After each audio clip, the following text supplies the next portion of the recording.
Прийшли окупанти до нас в Україну, форма новенька, воєнні машини та трохи поплавився їх інвентар. Байрактар,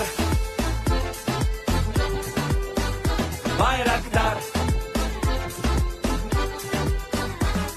Російські танкісти сховались з кущі, щоб лаптем посьорбати довбані щі, та трохи у чах перегрівся навар. Байрактар, Байрактар. Приперли зі сходу до нас барани для восстановлення великої страни. Найкращий пастух баранячих отар. Байрактар, Байрактар. Їх доводи всяке озброєння, різне, потужні ракети, машини залізні, у нас на всі доводи є коментар. Байрактар, Байрактар. Вони захопити хотіли нас зразу, а ми зачаїли на орків образу з російських бандитів, робить примар. Байрактар, Байрактар. Російська поліція справи заводить, там вбивцю рашистів ніяк не знаходить, хто винен, що в нашому полі глухар. Байрактар, Байрактар. Веде пропаганду кремлівський урод, слова пропаганди ковтає народ, тепер нове слово знає цар. Байрактар. Байрактар. Байрактар. Байрактар.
Yes. The Leaf Spring Army sends its regards.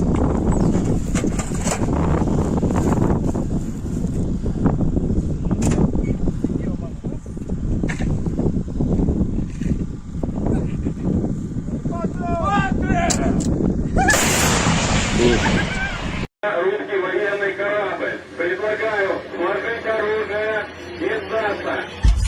Русский военный корабль, иди нахуй.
Hello everyone, I'm the Enforcer, and welcome back to day 697 of the news. We have some very large news coming out today from the Russian Armed Forces, as some Russian units are now disregarding orders, in fact outright refusing them, and no longer following through with their combat tasks in a particularly volatile and very precarious part of the front line. But before we get into that tonight and start to cover all of the major news that we were able to get inside of Ukraine and outside of Ukraine, both in Afghanistan, oddly enough, which somehow pertains to the war, and also all the way up in northern Russia near St. Petersburg, I have to, of course, let y'all know that tonight is the Sunday fundraiser night, and we are just $70 shy of $1,000 raised before we even went on air. Tonight's fundraiser is Razom for Ukraine, an amazing nonprofit that has been doing a load of work behind the lines humanitarianly for folks and citizens of Ukraine that have been afflicted by the war. It is probably one of the best fundraisers in that regard and has been able to help out in incredible and unbelievable ways, helping to save the lives of tens of thousands of Ukrainians and put Ukrainian citizens such as children in better locations farther west in the country and away from Russian attacks.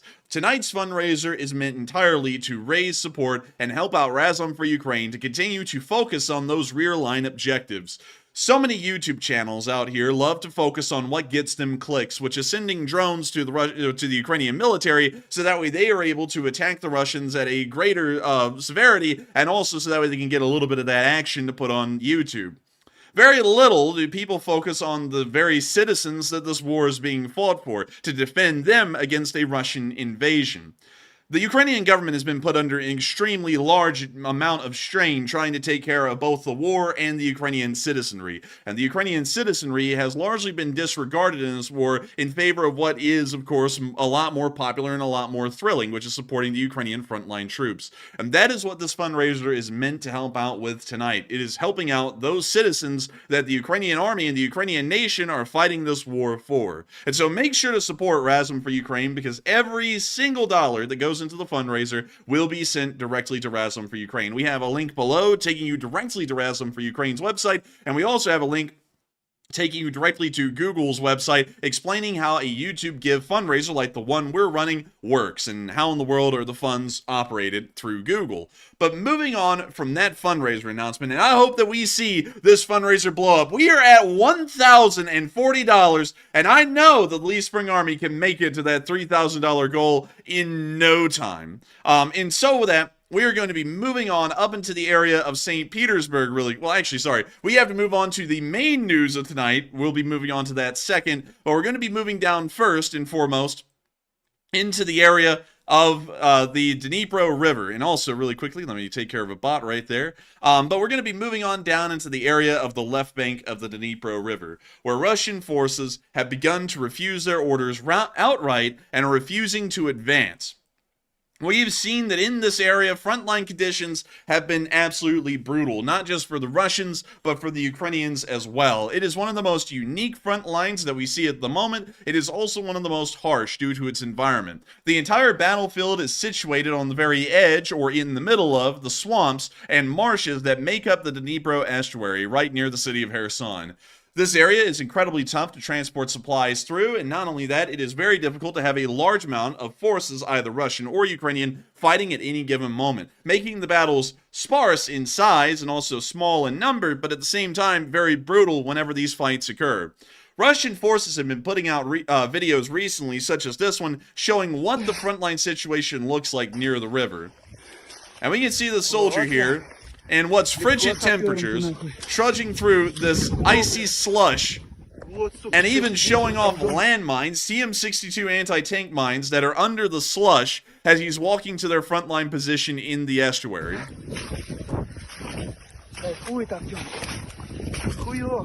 And while this Russian soldier is walking through a literal field of landmines and frozen ice, it is very interesting to note that Russian soldiers are also stranded in some areas right now around the Dnipro estuary. We're seeing that a lot of soldiers have not been able to move out because the Russians require boats to try and grab them and transport them out of the area. And we're not seeing any of those boats being able to make it to those frontline positions. A lot of them are getting stuck, of course, because of the ice, and many of them are having to be dragged pretty much across the very surface of the ice, which makes it incredibly slow. Soldiers could possibly fall through, and for that reason, the Russians have not been able to get any supplies to any of their soldiers out on these islands. The only thing that the Russians are now able to use on these islands is the stuff they're able to bring in by walking there. And we can see this entire Russian squad just kind of meandering around in this field. It's showing us truly how miserable the frontline conditions in this area are. The situation has been like this for quite a while as well, as DCC Prime throws in a $150 donation to the fundraiser, bringing it up to a whopping $1.5 thousand. Nearly actually $1,410, which is nearly half of the fundraiser goal already in 18 minutes. Absolutely crazy, and I hope that we're able to make it even farther, and I think we just did. We've made it to almost exactly $1.5 thousand right then and there. I hope that this fundraiser blows up, because all of y'all have been supporting it greatly so far in just 18 minutes, and I'm sure we're going to be reaching the fundraiser goal before this first hour is even out. But getting back to what we were talking about in this left bank of the Dnipro River, situation has been bad down here for quite a while, and it appears that it's finally culminated to a point that some Russian soldiers are beginning to mutiny and refuse orders because of the poor conditions they're fighting in, and also the overall lack of care from their commanders. Here's the clip of this unit, the 36th Regiment, 2nd Battalion, 6th Company of the Russian Federation Armed Forces, declaring that they are refusing their frontline activities. 36th Regiment, 2nd Battalion, 6th Company, an attached serviceman like myself.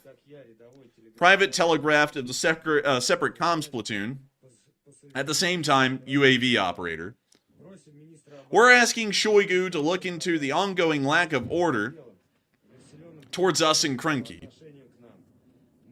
We've been here since the 2nd of August, 23. At BC Skyman, by the way, just threw in a 200, and ASV threw in a 100, bringing the fundraiser up to $1.8 thousand in seconds. Truly incredible. Absolutely amazing. Just had to give a quick shout out for that. Today is the 20th of January, 2024, meaning that this video was made yesterday and just made it to the public today. In these 7 months, we haven't had one day off, one rotation. Since the 2nd of August, we're under constant shelling from all calibers, including cluster bombs and phosphorus bombs. In the sky, there are heaps of drones. Reconnaissance, loitering, and kamikaze. On the 14th of October, when the Ukrainians broke through to our shore, shelling and drone strikes multiplied. Many of our brothers in arms left Krenki as wounded, and those unlucky as dead. Many wounded died due to long evacuation. We're not abandoning positions, but morale exhaustion grows daily. However, our command is not carrying out rotation, not letting us to deserved leaves, not providing winter uniforms. Many spend their own money. Food and gas are brought in tiny quantities. Due to this, we have to walk to a shop 7 kilometers from our location. Road to the shop is fired at by Ukrainians. Some of us die on our way back from the shop. We're not provided even bottled water. In winter, we have a simple issue with bathing. Many questions about payments. No one was paid combat money for December. Daily pay for active combat is not paid either. Many of us are paid regular salary while being in Krenki. We're asking Shoigu to look into the ongoing lack of order and injustice on our section of front line. Attention to the blatant violation of rights of servicemen.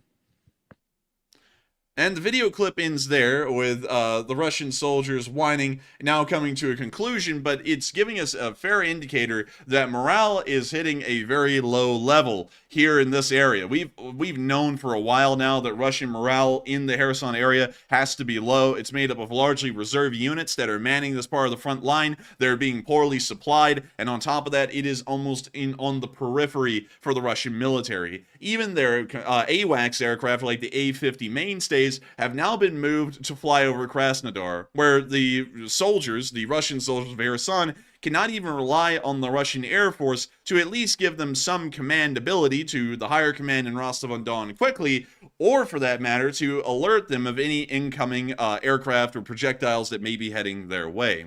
That is completely devoid at the moment, and we're seeing that a lot of these reserve units, like the one we just saw right there, that are fighting on this front line, not as reserve units, but as the frontline units at the moment, they are starting to show clear strain due to multiple reasons. The fact their commanders aren't paying them, the fact they have no equipment, the fact that there's hardly even a trickle of supplies making it to their position. And while that's going on, we've seen still that the VDV division, the brand new one, the 5th out of all 5 VDV divisions that have ever been raised in the Russian army so far, that moved into this area, and from what we understand is based either out of Korsunka or even further east in Novokakhovka, appears to have continued to try and push the Ukrainians out of Krenki as of today, and ended up conducting an absolute failure of an attack again today. A huge shout out to Jing Kustra, who threw in a 100 Canadian dollar donation and just got this fundraiser up to $2,000. We are literally just $1,000 away at this point from reaching the fundraiser goal, and Activista just threw in a 200, getting us up to $2.2 thousand. We are $800 away already.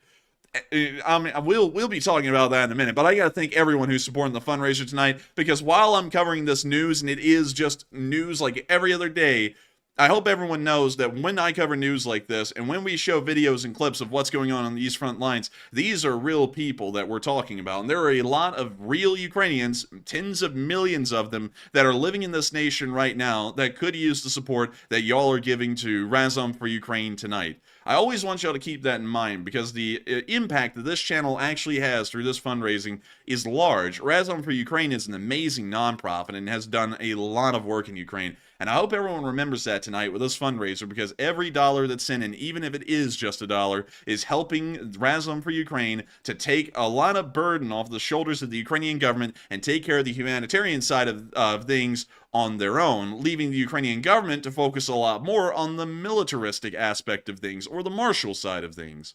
But as I was saying, the VDV has continued to try and push the Ukrainians out of Kherson, but from what we understand, there has been a dissolving of the front lines towards the west near Kazachi Lahri, and forces are remaining in their positions now and refusing to move forward. This left the VDV to, of course, get stuck in a slaughter today, as they lost a very valuable and precious T-90M breakthrough, which, of course, we just saw one get knocked out by a Bradley in Stepove a few days ago, but it appears that they're still losing a lot of T-90Ms really everywhere. So here's the clip. And when you see the T-90 getting hit by the FPV drone, we can see a fire starting on the turret, and our video ends there, but still beyond that, we are seeing that that another T-90M has been abandoned by its crew. All of the hatches are open, and not only that, it seems as though this FPV drone probably set a fire that would be able to continue to burn and take the tank out with it. Once again, incredibly good to see, and once again reminding us that while this is a VDV division, they are poorly trained, and at least their tanks and APCs appear to be well equipped. But beyond that, they're not doing that well at all. In fact, it appears that this VDV division is doing even more poorly, considering the excess of good equipment that they have, compared to relatively poor off units in the area, like the unit that we just saw that is refusing to advance and conduct offensives at the moment.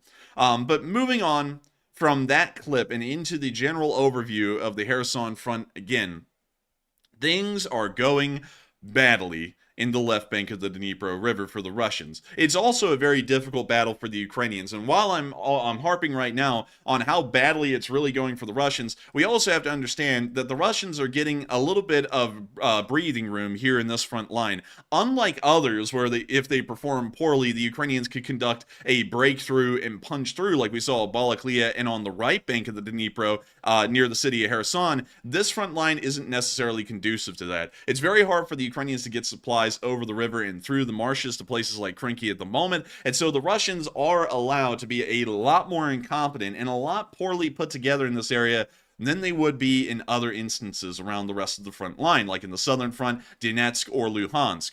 But beyond that, we are starting to see once again that Russian forces are in very bad straits down here in this area, and I have a feeling that this will most likely continue well into the future.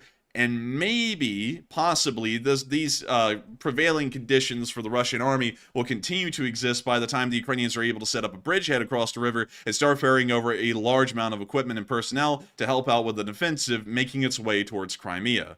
But at the moment, we're just chilling. And the Ukrainians are just chilling. As Just Chillin', which is a viewer of this channel, by the way, just threw in a $200 donation to the fundraiser, reaching up to $2,650 raised at the moment. Absolutely fantastic. And I'll put money on this, y'all. I'll put money on it. We are able to reach $3,000 here probably within the next 20 minutes, I would say. I have a feeling we are. And I hope that the Lee Spring Army proves me wrong and does it even quicker than that. But moving on from that news, it's time for us to get into some news inside of Russia. Many of y'all know that there's a large riot going on. We could just say it's really a region-wide riot in the area around the city of Ufa, as one of their environmental activists has been arrested and put into a gulag pretty much for the next 4 years, leading to massive backlash in the area and even leading to members of the armed forces of the Russian Federation to show their disdain for that action. At the exact same time, Ukrainian infrastructure attacks, strategic infrastructure attacks that is, on the Russian Federation have been increasing in severity, size, and also distance. We've seen that the port of Ust-Luga is continuing to burn nearly 12 hours after the attack occurred, and the Russians are still entirely unsuccessful in stopping the blaze. It's continuing to burn through all of the silos here, pretty much unimpeded. And you can see how much the Russians have been attempting to try and put out these fires, because the entirety of the structure is covered in ice crystals that have been caused by the fire hoses that are trying to shoot water onto this fire. It's interesting to note this kind of stuff and how this fire is continuing to burn, and the Russians are once again completely helpless to stop the burn, because you would think that they would have a large amount of firefighting forces available to stop fires at such a major hub for oil transport in the Russian Federation. From the research I was able to conduct, this is really the only major port in the northern area of Russia that allows for the shipment of oil. There are some smaller ones here within Leningrad itself, but the one at Ust-Luga is in fact the larger of the two. This is the entire oil silo facility here at St. Petersburg, and this is largely to try and provide for the inflow and outflow of oils into the city of St. Petersburg itself. Ust-Luga is where the industrial level shipping of oils of different kinds is conducted for Russia. The fact that they didn't have any firefighting forces here, or any large number of them to try and stop this fire, and the damage was so severe that even if they did have those forces, the fire is still raging as we speak right now, this is a big deal. And not only that, we were able to confirm, because of course the Russians are kind of downplaying this and trying to make it sound like there was no real Ukrainian involvement, it was just a workers' accident here at the port. We were able to get hardcore proof that that is certainly not the case, as a video finally came out today letting us hear the sound of that Ukrainian drone as it whirs into its target and hits Ust-Luga. Here's the clip. We can hear the drone flying over. And we can actually see it right there. And now we can see the explosion at the port of Ust-Luga after this one drone is hit, causing a massive fireball from one of the silos that then led to a chain reaction that is still burning down the port as we speak right now. That video was taken nearly 25, 26 hours ago at this point.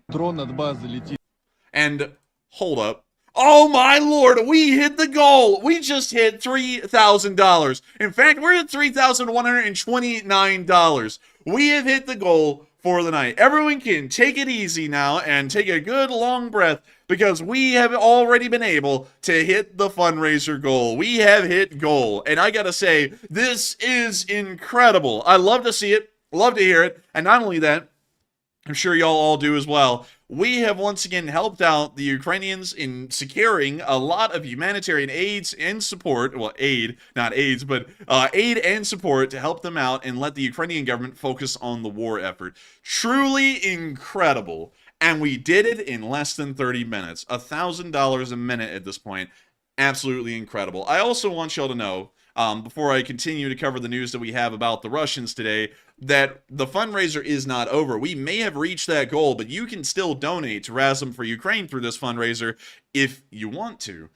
There is no limit to how much can be fundraised beyond this point. Y'all could reach 5,000, 10,000, 25,000, 50,000, hell, y'all could reach 100,000 if you wanted to somehow. But still, we have reached the goal tonight. Everyone can take it easy. Everyone can take a good deep breath, because the Lee Spring Army has done it again. The Lee Spring Army has never missed a goal, and I don't think it ever will. And moving on from that news and down into Afghanistan, there has been a very shocking occurrence that has tied into the Ukraine war in a way that we've seen all the way down here, near to the area of the very far reaches of the former Soviet Union.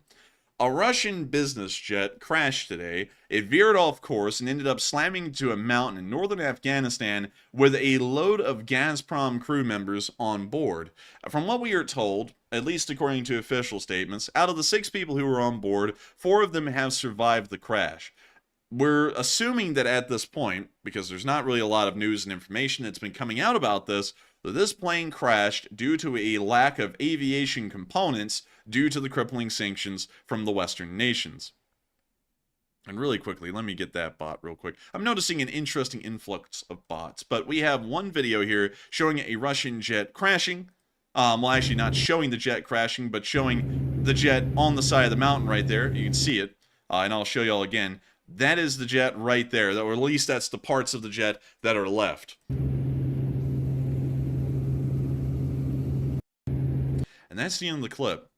It is very interesting to see that a small charter aircraft like that crashed into the side of the mountain, and of course we don't know why. From what we understand, it was not pilot error at the moment. We're getting a story that apparently the aircraft had to veer off course to possibly try and make an emergency landing, was not able to find a suitable landing strip, and then ended up slamming into the side of the mountain, killing what I would assume to be the pilot and the co-pilot, and leaving another 4 crew members alive.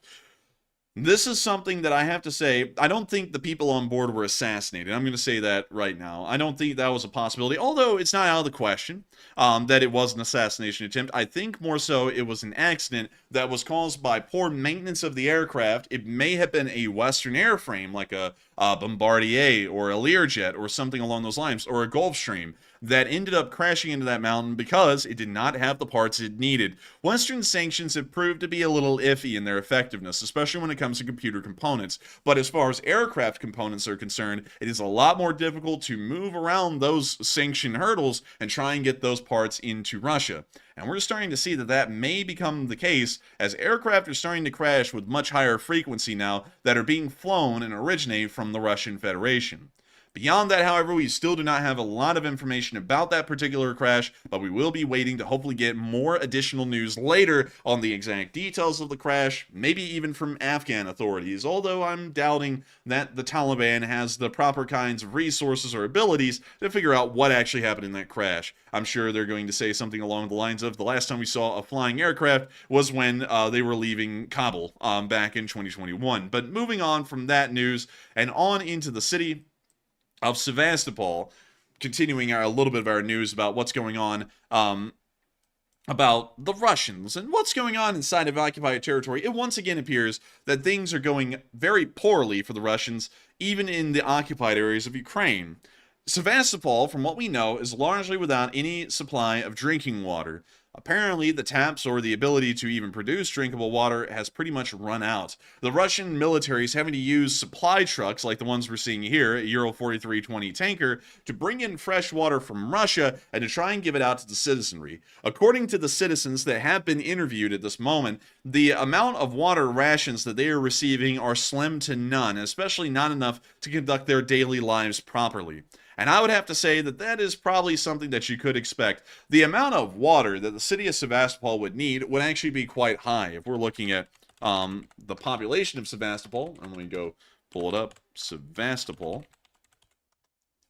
The population is 443,000 people. If we were to ask how much water does one person use per day, and let me make sure that we get a good, how much water does one person need per day is probably a better question to ask. Need per day. Let's see.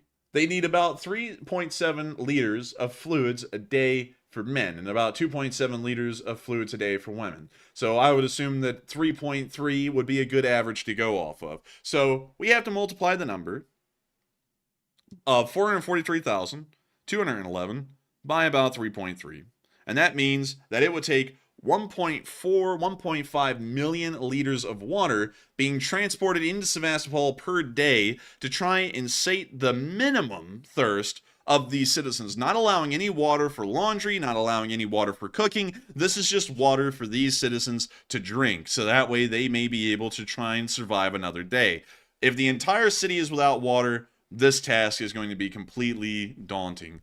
Really quickly, let me go pull up a Euro 4320 fuel tanker, and let's figure out how many Russian supply trucks would probably be needed to try and bring that much water into the city every day.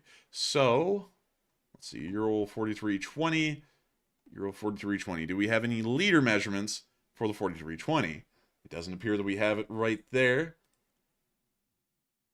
Let's see here. Man, they're not wanting to tell me. Why not? this makes the calculations a lot more difficult because I'm not finding an easy statement on how much fuel these things can actually carry. Sadly, I can't really do that math. Because unfortunately, we literally just don't even have the ability to get the numbers on how much water a single tanker truck could hold to be able to then divide that and figure out how many trucks would be needed per day minimum. Nevertheless, outside of that, you can get the idea that this is probably a logistical challenge that is going to be way too difficult for the Russians to try and tackle, because I would assume that it would take the use of thousands of tanker trucks per day, or even more than that, to try and keep the city supplied with water. Moving on from that news, and on up into our location unknowns, and out of the Russian news as a whole, once again showing that things are going quite badly back there, and they're not doing all too well at it. We're now going to be moving on into what we've seen a little bit in Ukraine here and there, but just in random in locations throughout the course of the day. In our first clip, we got to see a Ukrainian marksman of the 82nd Brigade. First off, very nice ghillie suit. Beautiful one. It looks like it's made for winter weather. And of course, call me Captain Obvious, because I think it's very clear. It's for winter weather. But we can also see right here that he has some kind of a M4, or an AR platform. It has an M-lock rail on it with a Picatinny on top. We can see that it may possibly have a laser down there. It looks a little bit like a laser. A pretty nice scope. And then beyond that, it looks like it's just a fairly standard AR platform. And then we can see him walking around with a rifle in his ghillie suit. Overall, not that bad. I have a feeling that this guy isn't exactly a sniper, like they say with a sniper rifle, because the AR, I would say, is really only effective about out to 600 yards, and then beyond that, the bullet drop is pretty high, and also the spread, at least in my experience, starts to really widen out to the point that it may not be hitting a man-sized target beyond 600 yards. So I would say this is more of a designated marksman kind of a loadout with this rifle, not a sniper. A sniper would probably use something like an M700, a Remington M700, or, a Remington 700 if y'all know what that is, which I think the military variant is the M24, or maybe something along the lines of an M14, which is a little bit classic, but, it still would fit the bill, but I think this thing is more of a designated marksman rifle than a sniper. And some of y'all are probably asking, what is the difference in between a marksman and a sniper? Marksmen are soldiers that have a higher proficiency as far as accuracy goes, and they're able to shoot out at farther ranges. The estimated average distance of a firefight in the modern world occurs somewhere in between 300 to 400 yards, and every infantryman in the U.S. Army is trained to be able to fire accurately out to 300 to 400 yards. Hitting a target out to around 700 or 800 yards would probably be coming down to the job of your designated marksman in the squad. He has a higher level of proficiency and accuracy, and would be able to hit a target at 700 to 800 yards, or less than that, maybe around 600 to 800 yards. Your snipers are the soldiers that are literally just trained psychos, pretty much, at least here in the Western world. They are able to sit still for days on end waiting for their target to appear. They fire off one shot at over 1,200 yards or even farther than that, taking out their target, and then they go wandering off and they're never seen again. Those are what snipers are. Designated marksmen fall under a different role, and while they're more accurate than the infantry, they still don't have the proper marksmanship training and skills to really call themselves snipers. They're kind of like the middleman in between a sniper and an infantryman, but nevertheless, well, a sniper and a rifleman, probably the best way to put it. But beyond that, still a really cool thing to see from the 82nd Air Assault Brigade, and wonderful to know that they are getting a little bit better kitted as the war keeps going. Moving on from that bit of location unknown news and on into our next one, we also got to see that the Russians were getting hit very nicely by some bomblets. This was by the Azov. This went to the location unknowns, by the way, because we know where all the Azov units are, but we don't know which one this was. We don't know if this was the 12th Special Azov, well, the 12th Azov Special Purpose Brigade, which is currently fighting in the area of the Kremena Forest, or if this is the 3rd Azov Brigade, which is fighting in the southern area of Bakhmut. We couldn't really tell out of both of them, and so, sadly, we had to throw this in the location unknowns. But, here's the clip.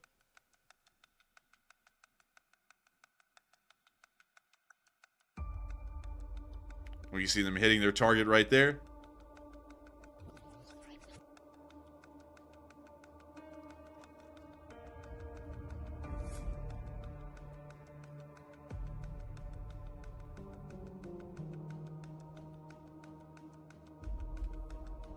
we see them continuing to hit targets. I might need to mute that music, though. It just hit me. I'm trying to, like, manage everything at the same time here, and I'm also trying to keep an eye on that fundraiser, because this reached 3.3 thousand now. And by the way, I just want everyone to know, I don't know if this encourages folks to support the fundraiser or not, but the new rule of this channel is that you do not have to put in a minimum amount to be called out, because back in the day it used to be that you had to throw in support $50 or over to be recognized on air. After the entire news segment is over here and I get through the speech from President Zelensky and we move on into the question segment, I am calling out every single person who threw in a donation to the fundraiser, whether it be thousands of dollars or whether it be $1. Everyone will be recognized for their support and helping out Ukraine as individuals. I think it's a very good thing for me to do, and I think it's something that many of y'all deserve the recognition and thanks for, because you are taking money out of your own pocket to support a fundraiser that's going to be helping people out thousands of miles overseas that many of y'all may have never seen or heard about. And I think that y'all deserve a massive thanks and appreciation to the incredible Lee Spring Army, individually by name, for what y'all have done. But moving on from that, we can see that the Azov is hammering the Russian forces with bomblets here.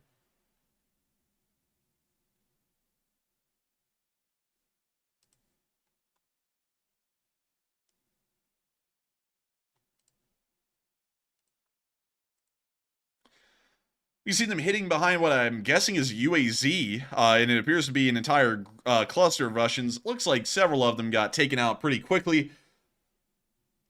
Now the rest of them are just kind of wallowing around. You know, kind of a normal, pastime for the Russians, but who am I? Who am I to say? But we see them dropping a second one. This one hit into the UAZ, and it appears to have set something off inside.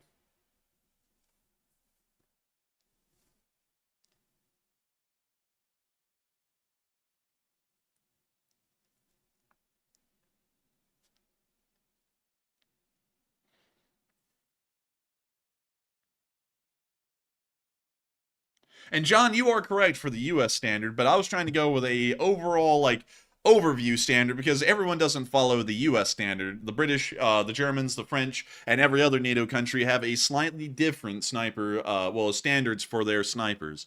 Although Western sniper schools are all fairly similar nowadays. And then the former Soviet countries and the former Warsaw Pact countries, usually, up until about a few years ago, they had completely different standards for what snipers were, because in Russia, it's a lot easier to be a sniper than it is to be in the West. The Soviet equivalent of a sniper is the Western equivalent of a designated marksman, and the Soviet equivalent of a Western sniper really never existed.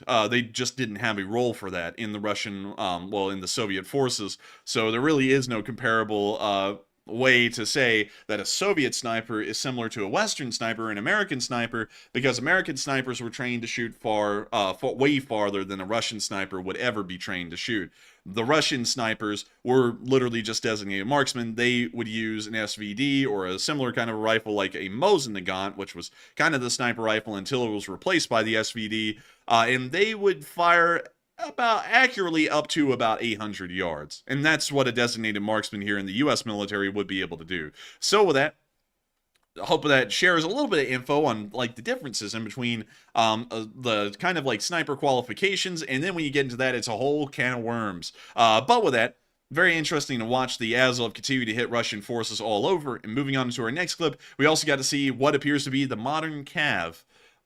And when I mean cav, I mean literal cavalry. This might blow you all away, but from what we're understanding, this unit of the Ukrainian Armed Forces is actually deploying cavalry units.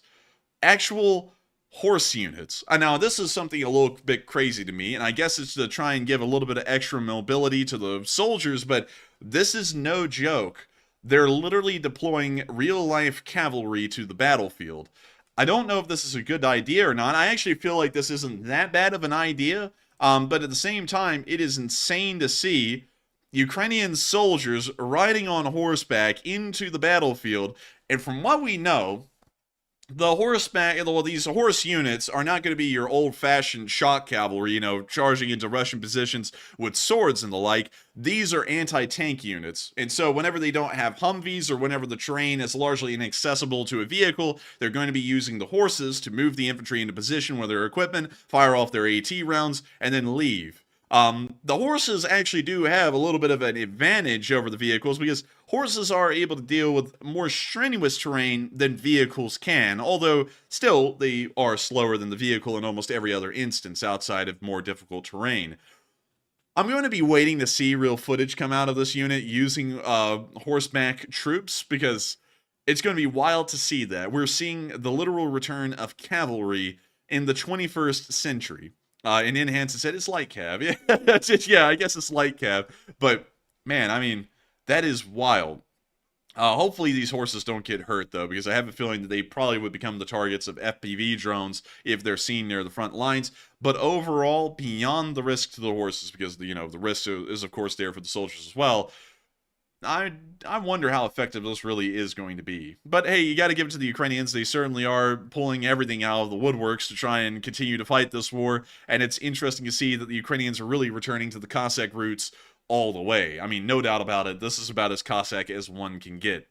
Moving on from that, and into our next little bit of Location Unknown news. And before I do, by the way, I just want to give a little heads up. I'm about to be addressing a couple of live chats here in a moment. But if y'all want, because I don't have any live chats and I grabbed them straight out of the live chat at this point, make sure to throw them in and I'll answer a few of them before we get on out into the frontline news itself. But in this little bit of Location Unknown news, we got to see a Polish BRDM-2 painted up in its actual Polish camouflage being used in a training exercise by Ukraine. Really cool to see. I've got to admit, the BRDM-2 is a little goofy, but I still like them because they're neat and they're pretty unique vehicles, scout vehicles that is, but that 14.2 millimeter machine gun it has on the turret, it's not really going to be doing a lot to anything beyond infantry. Maybe a little bit to armored personnel carriers, but the spread and the grouping on that kind of a machine gun in that turret is not that great. It's not that favorable, and you're not going to be hitting much of anything beyond several hundred yards. But beyond that little picture and just really, oogling over an old Soviet scout car, and also on top of that, it being Polish, it's time for us to move on to our Location Unknowns. Well, not our location. I'm sorry, y'all. I'm getting distracted because I'm like, man, I wonder if there's any live chats coming in because no one's adding me. I'm not seeing any @enforcers. So make sure @the enforcer and then ask a question because I will be plucking them clean out of the live chat and trying to address a couple of them before we move on into that frontline news. But moving on into our Russian casualty report, we got to see that the losses were quite good. Out of the whole 24 hours that have passed, 3 Bobcat skid steers have been destroyed. A pretty good number. 3 for Enforcer Matt. Not only that, but 760 Russian soldiers were also wiped out over 24 hours. We've seen that something around 11 armored personnel carriers have also been destroyed, along with 14 supply trucks, 10 main battle tanks, 19 artillery pieces, 2 drones, 1 MLRS, and 1 anti-aircraft warfare system. Overall, it is a pretty good day on the front lines, and the Ukrainians are doing a damn good job. And so with that, it's now time for us to actually move on to those front lines where all of these losses were taken by the Russians today, and we have a pretty decent amount of news spanning all the way from the northeast and all the way down into the area of Donetsk. But before I get to that, I want to make sure to keep up my word that I'll be answering a couple of questions straight out of the chat. And Cliff West said, how long till they have about 400,000 KIA? And at this rate, I would say that would be within this next month. No doubt about it. And so I hope that answers that well, Cliff. Really good question. OZ Clock has said, are we heading into war manufacturing / supply? I don't think the Western, I don't think the United States is going to be doing that anytime soon, but I think some of the Eastern European nations like Poland are certainly going to be moving into that direction. No doubt about it. It appears that the Polish are getting very adamant on not only arming themselves to the teeth, but arming the Ukrainians to the teeth. So I think that they will start to look more like a wartime economy here in the near future. Nicholas Condor said, fun fact, last successful cavalry charge occurred on the Eastern Front in World War II. And that is actually correct. The last successful cavalry charge here in U.S. military history also happened in World War II. I believe in late 1941. No. Actually, I think it was the very beginning in 1942. But it was somewhere in the Philippines, and they ended up charging a Japanese line infantry unit and ended up winning the fight. So, really crazy to think that World War II was the last bravura of the cavalry worldwide. Dante said, "Can a horse evade a drone at full maximum trot speed?" Probably not. Horses are a lot slower than a lot of the vehicles we've seen getting stricken by drones, so I'm pretty sure they would not be able to evade a drone, but they would be able to handle that more difficult terrain that a Humvee or other kinds of vehicles couldn't. Don Raymond said, "Can horses be trained to detect explosives?" I don't really know about that. I'm not exactly a horse expert, so that might be possible. I know dogs can do it. There's a lot of bomb-sniffing dogs, but I've never heard of a bomb-sniffing horse, although there probably is one out there. Leonardo Willie said, "How you feeling compared to last night on a scale of 1 to 10? Straight up 10. I feel amazing tonight. And I got to thank you for asking. I got to thank you for caring about that as well. And so many questions have come in. I'm going to answer a few more and then we're going to get back into the news because I don't want to hold up the news too much. But at the same time, I really do love talking to y'all. And OTube said, "Good day, good to see you." And LSA, "Sorry I'm late." Hey, no problem at all. You don't worry about being late. I'm just happy to have you here. And Uncle Grandpa said, "We love the Enforcer Brothers, and we love y'all." And I gotta thank you so much for that. And Neil said, "Think the horses will get camouflage suits?" They probably will, especially in this colder weather. It will serve as like a thermal blanket for them on top of that.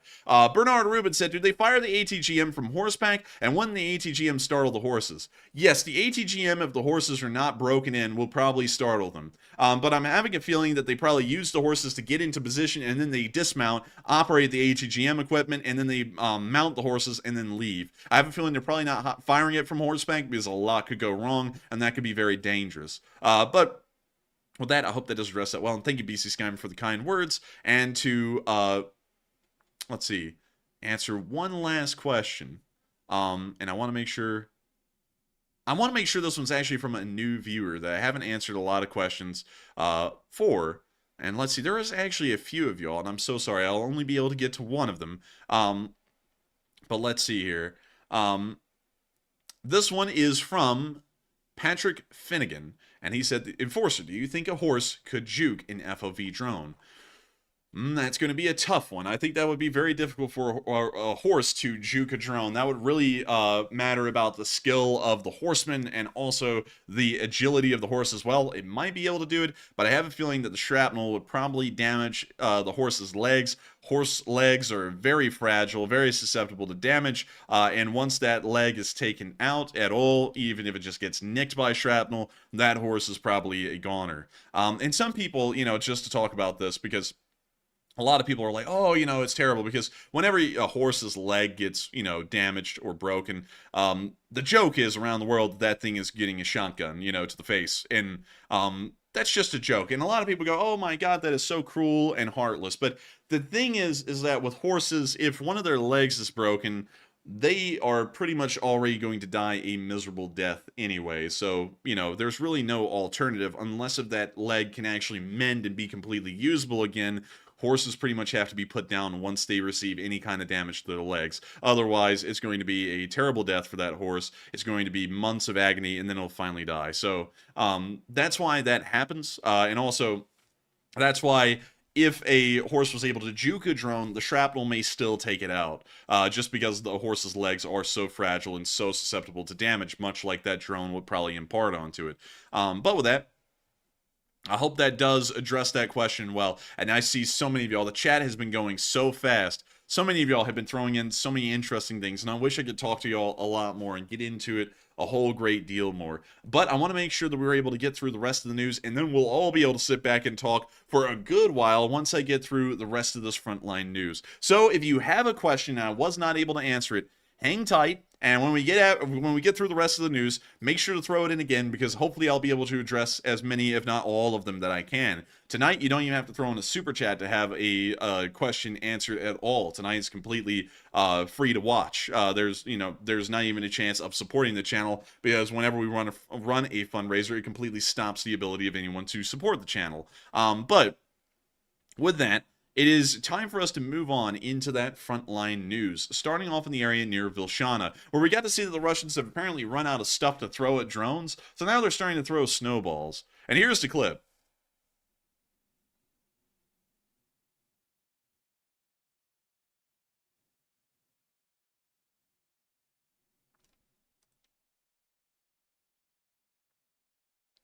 And we see our drone coming on in. We can see our Russian down there throwing a literal snowball. There it is. There it goes.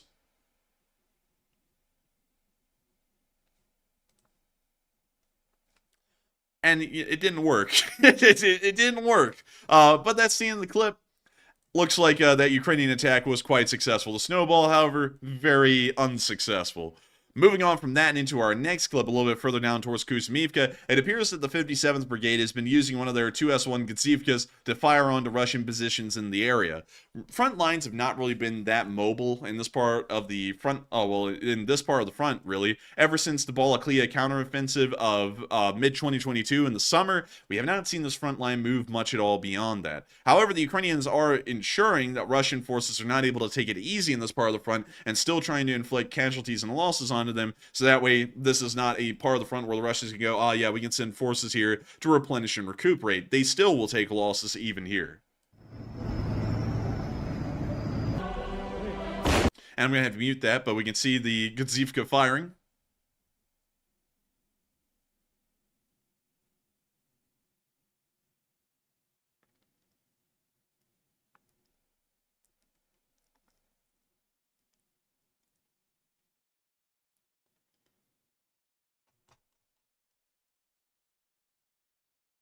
And we see our soldiers here inside the Gazivka operating it.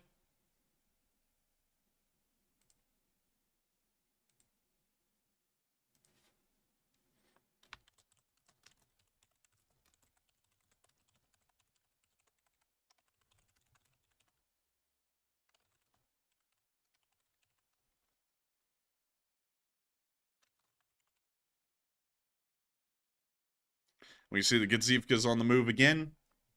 And our video clip ends, but giving us a little bit of an insight into what the Ukrainian, the 57th Separate Motorized Infantry Brigade is doing near the area of Kuzmivka, once again trying to crack apart Russian forces and send them to, Brawlhalla, we'll just call it that. But moving on from that area at the front and on down into the Kremena Forest, things have really been getting quite active down here in this part of the front lines. We've seen 3 separate clips come out today, and it indicates that there has been a heavier amount of fighting over the past 24 hours than we've seen in about the past week. Going over the past 24 hours, however, the front line has not moved much, if at all. It appears that it's not moving 1 inch. But we do see in these clips here that there is some interesting things to observe. I'm actually going to start y'all off checking out this video that we've never seen before that came from, I believe, October or November of last year. It's actually from November of last year, and giving us a little bit of a look of what this battlefield looked like then. And we're actually going to compare this to a video that came out from today showing what the battlefield looks like just a few months later. I'm going to have to be muting this, but we can see the Ukrainian soldiers walking down this muddy road. Of course, remember, in late November of last year, it was the middle of the Rasputitsa season.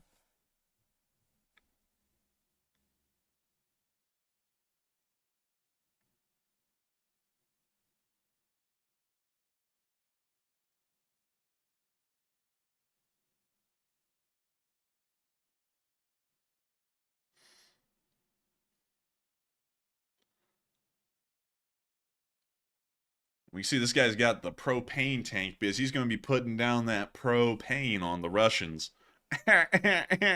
Oh, man, I'm telling you. But anyways.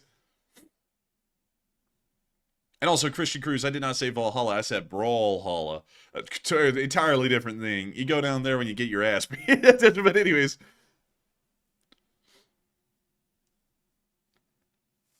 We see the Ukrainians continuing to walk forward. But just make sure to observe the conditions of the battlefield in late November. That's what we're really trying to get from this clip. It's not really the fighting or the combat or the action or anything. It's just the environment that the battle is going on in.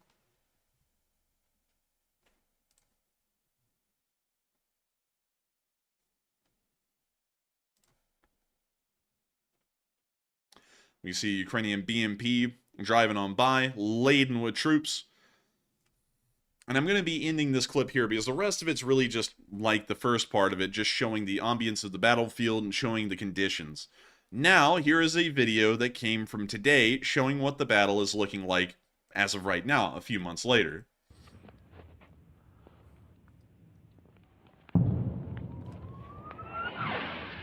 You can see that while, and this isn't the exact same location in the forest, but you can see that while some trees were felled even months ago in late November, months later, those same trees are still felled throughout the forest from artillery fire, but we're also seeing a lot of fire damage to the bottom of these trees, showing what some of the white phosphorus that has been fired by the Russians has done in the area, and also just some of the fires that has spread from the continuous shelling and fighting that has been happening inside this forest from November to now.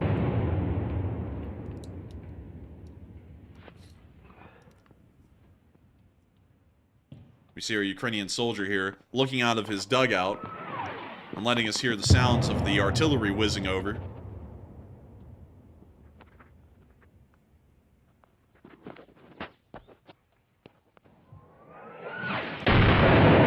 We hear the shells getting even closer to his position.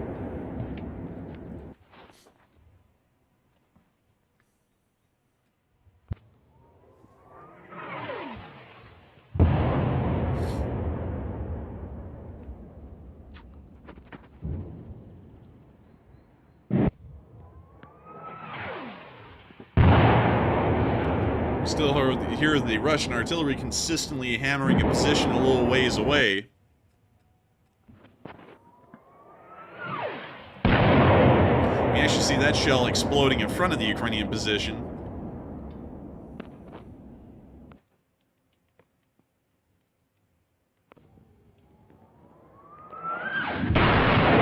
That one was incredibly close, just around 70 yards in front of his position and taking down some more trees. We see that a lot of the trees are also dead as well because just hitting each other, they are so rotten that they break under the pressure of being hit and collapse into pieces.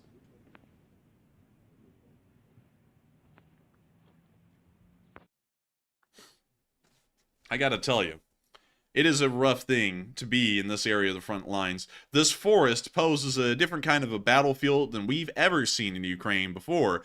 Never has a battle truly been fought in the forests in Ukraine. If you look at Ukraine, there's in fact a pretty much complete lack of forests throughout most of the country. The few places where you find true forests in Ukraine are up in northern Ukraine near the Belarusian border, also in the Chernobyl exclusion zone, which is where a lot of these forests are that are practically untouched right now, or all the way down to the Carpathian mountain range in the very southwest of the country, and what used to be, because this is actually really weird, because at the end of World War II, to explain why this part of Ukraine is Ukraine, because it isn't, technically it's actually a part of Slovakia, but at the end of World War II, the Soviet Union decided that the Slovaks needed to be punished. And so what they did is they took this part of Slovakia, which is Uzhhorod pretty much, and they gave it to Ukraine. Nobody really knows what the actual reasoning behind that was. It was just something that Stalin had done. But this part of Slovakia is a part of Ukraine today, and that's why this area exists. Really, all the forests in this region are really Slovakian forests, but, you know, Ukraine has inherited them pretty much now. They're Ukrainian forests, but still, that's one of the few areas where you find actual large forests. Beyond that, there is just a small slither of forestry here near the area of Kreminna, and these places here, right north of Kreminna, and right down here near Dubrovka are what we're calling the Kreminna forests. Such a small area and completely different than what you'll find all the way north of it, all the way to the Russian border and all the way south throughout the rest of the front lines where there are truly no forests to be found anywhere. It's really weird and it's really bizarre to see that kind of stuff. And at the same time, it has led to the Russians having a little bit of a more different understanding of how this front line should be fought. And it led to them making an interesting little clip here of the fighting that's been going on in this area. Granata!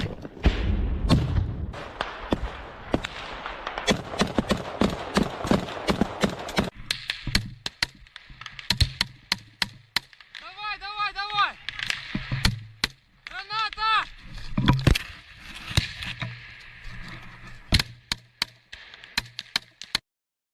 That's the end of the clip, but really quickly, another thing I'd like to show y'all is that while they've been fighting in this area, you know, and of course the Ukrainians are fighting against the Russians, it appears that a large Russian ammo cache got blown up today. And this is what I meant by the war is being fought a little differently. The Russians still apparently find it feasible to make ammo caches here in the Kremenna Forest area, but I think after the attack today, they might start to change their mind. Yeah. So I think they're really going to change their mind on that one.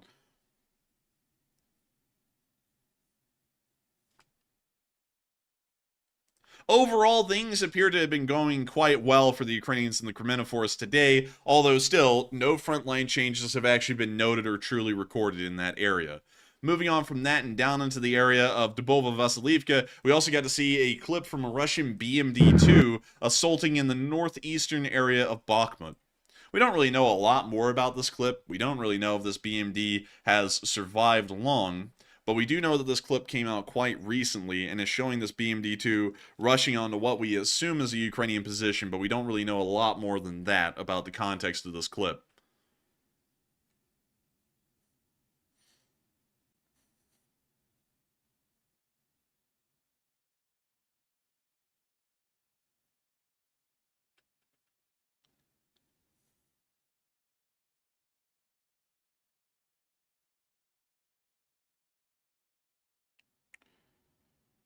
And we see the BMD firing. We can also see it's supported by another APC as it continues to roll forward and wildly fire. The other APC is completely missing the damn mark. It's literally shooting over the tree line, not into it. And we can see that this one appears to be firing into the tree line. So these guys are on two completely different wavelengths, and so only 50% of the firepower that could be levied effectively in this clip was. And we don't even know he's really hitting anything at all in that tree line.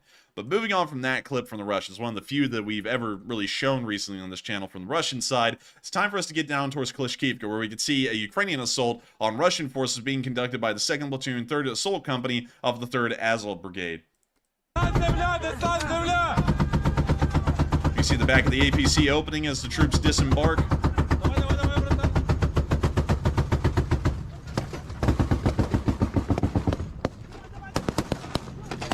You see them immediately assaulting the trench work.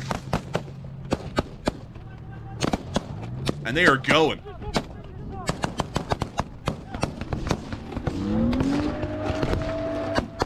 And thank you so much, CMZX. Thank you.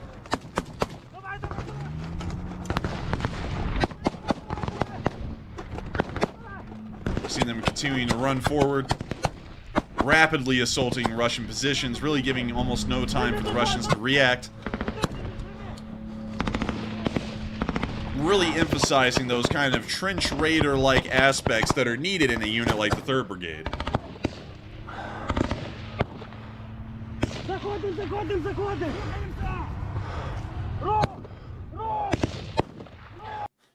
And with that, that's the end of the clip right there, but showing a little bit of the fighting that's going on in this area of the front near Klishkivka and Andriivka.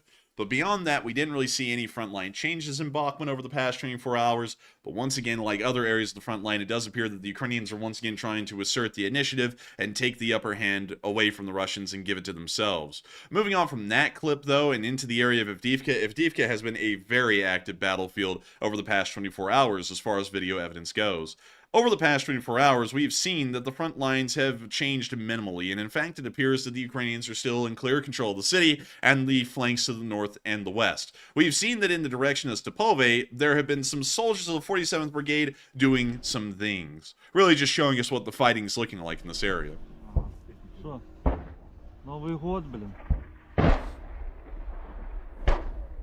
Новый год, а ничего не меняется. Перше число, 24 рік. We see he's got an anti-drone gun to the left of him. One of the earlier iterations as well. Дає всім в нос.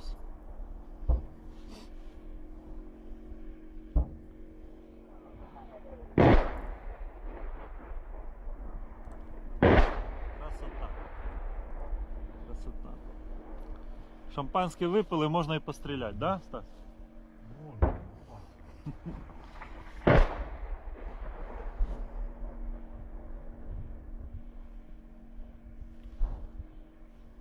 Бляха, ти довго будеш висіти? See him looking up and around. We can also see his rifle behind him. It appears to be some kind of an M4 with a pretty high-powered scope, I would assume.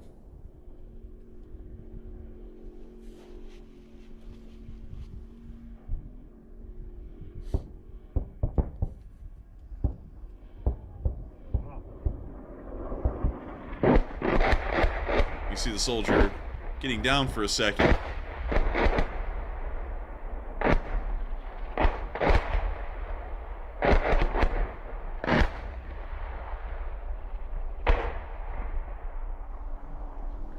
You see him getting back up, taking a little look around, and the video clip ends there, but showing us just a little bit of what the 47th Brigade was going through in this area of the front line. In our next clip, we also got to see that Russian forces were getting hit pretty solidly by the 110th Brigade in this area as well. This is a fairly lengthy clip, by the way. It's about 7 minutes and 40 seconds long, but it's very interesting to watch. And also, I forgot to mention this while we were getting into the intro. This is from the end of October of 2023, but it's footage that we've never seen before, at least from what I can recall. Let me double check that. Oh yeah, this is entirely new footage. So, really quickly, to explain the footage, because I had to double check, because earlier when I saw it, I was like, yes, this looks new. But every once in a while, whenever I look at it before a stream, I'm like, it looks new, and then I get on stream, I'm like, this is not new. But this is brand new footage that's never been released before, and we're now seeing it months later. To explain what we're looking at here, this part of the front line is easily identifiable. In fact, it's one of the easiest parts to find near Avdiivka. What we're looking at is the road right here. You see this road right here? It's the one that my mouse cursor is moving over. That's the one that you're seeing here at the bottom of the screen. You can see the little row of trees right here. Actually, we're looking at this road about right here. You can see the row of trees right here leading to the railroad, and then you can see the large passes of trees right here. You can even see this little empty spot here where this building is near the railroad that appears to be where the Russians are going to try and cross through. And Stepove is right up there at the top left on this drone camera. Just to give you all a little bit of context of what we're watching, this is way back in October of 2023, really when the Battle of Avdiivka began, which is kind of wild to think about because it's been about 4 to 5 months now that this battle's been going on, and the Russians have still not been able to move out of this area. They're still fighting in this area right now, but here is the clip and giving you all a much better look at how the Battle of Avdiivka really started so many months ago.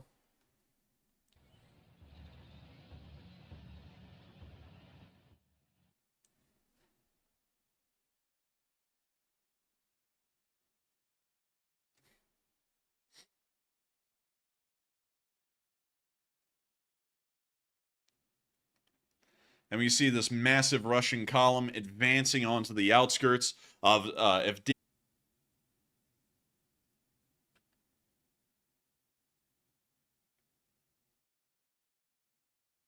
And we see the Russians launching smoke grenades here, preparing for their assault onto the tree line in the railroad berm.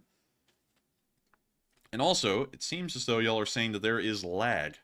And it doesn't seem like that should be happening, so hopefully that's not anything big. But with that, we're going to be allowing the clip to continue as we watch this Russian assault column start moving towards the tree line at the railroad berm.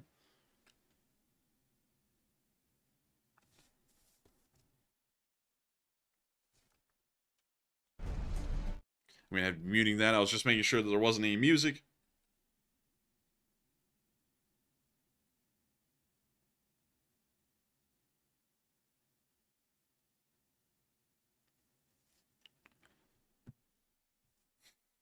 We see the two BMPs actually colliding with each other here as they try and back out down the road. And okay, so now we have a perfect geolocation of this. This is a slag heap right here that was very famous at the beginning of the battle. We could see the little lake right here. The Ukrainians had held this for quite a long time, but at this point they had already been pushed off of it and into the Avdiivka coke plant over here on the other side of the railroad berm. But we're watching these Russian forces here attacking down the street and towards the coke plant. Of course, looking at the battlefield map today, y'all can tell that that was wildly unsuccessful because here is the slag heap right here. This video was taken all the way back in October of 2023. Now at the very end of January, almost leading into February, they're still stuck there. They have not moved forward in 4 months.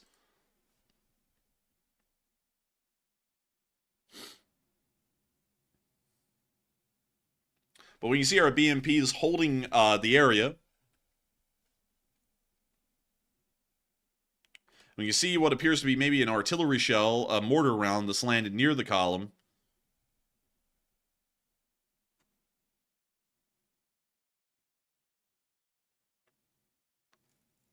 And we see the Russian MBTs beginning to move forward down that tree line near the northern side of the slag heap towards the railroad berm.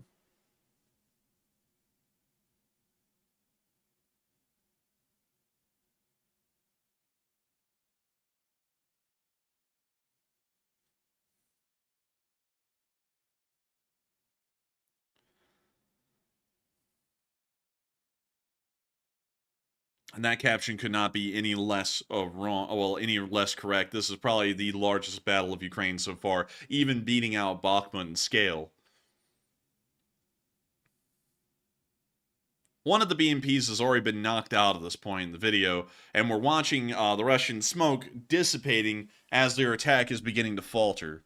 They're still attempting to advance towards that tree line, but it doesn't really appear that things are that successful so far. Also, by the way, some of y'all may remember the 47th Brigade rolling forward some APCs a few weeks ago and fighting near a railroad berm. If y'all were wondering, where was that video taken? It was actually taken right over there, and that little strip of ground on the left side of the railroad tracks. That was where the 47th Brigade advanced their forces for a counterattack to try and take out the Russian forces that were in this side of the tree line, and they ended up doing not a bad job, but also ended up losing about 2 soldiers and about 4 wounded.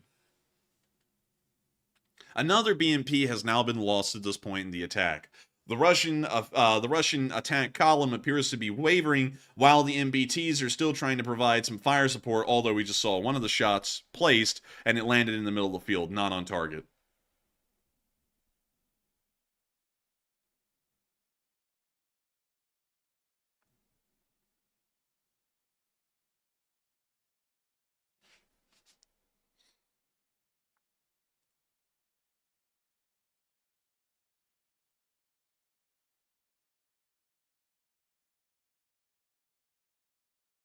We now see that some of the BMPs have been able to drop off their infantry and they're attempting to leave the field. But our first group down here near the slag heap is continuing to try and advance and has not made it to its objective yet. When you see the first tank in the column blown up by a mine,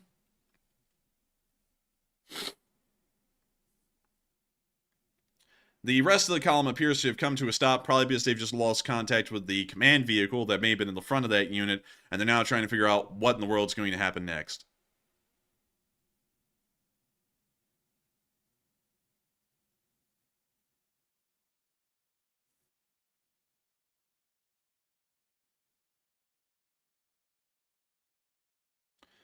We now see the Russians running off the field. The first MBT, of course, knocked out. It looks like the crew's bailing out. The other APCs are in a state of confusion. We can see some retreating, some advancing. It seems as though the column, though, has lost its cohesion on the field, and it's now in complete disarray, pretty much.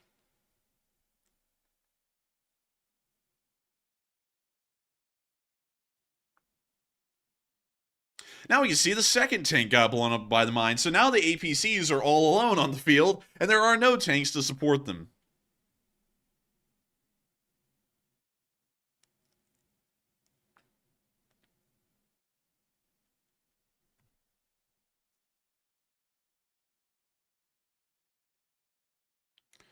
We now see the infantry has decided to dismount anyways and cover the rest of the ground on foot, although the rear APCs are still doing whatever the hell they're doing. I guess they're not even a part of the column anymore. This column has fallen into chaos. There is no way to recover that. Like the caption saying, it looks like they're probably going to just retreat.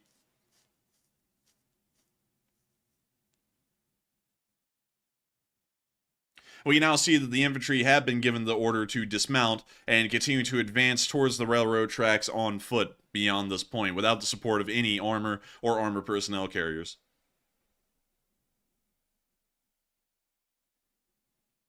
The BMPs that are left are now leaving the field.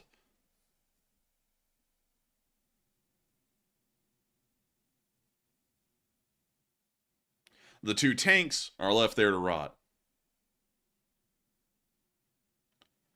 We now see the firefight beginning to unfold in between the Ukrainian and Russian infantry. The Russians, of course, lacking any support whatsoever, and the Ukrainians being able to rely on some probably lighter artillery such as mortars to help support them in this battle, although we haven't seen them brought out yet.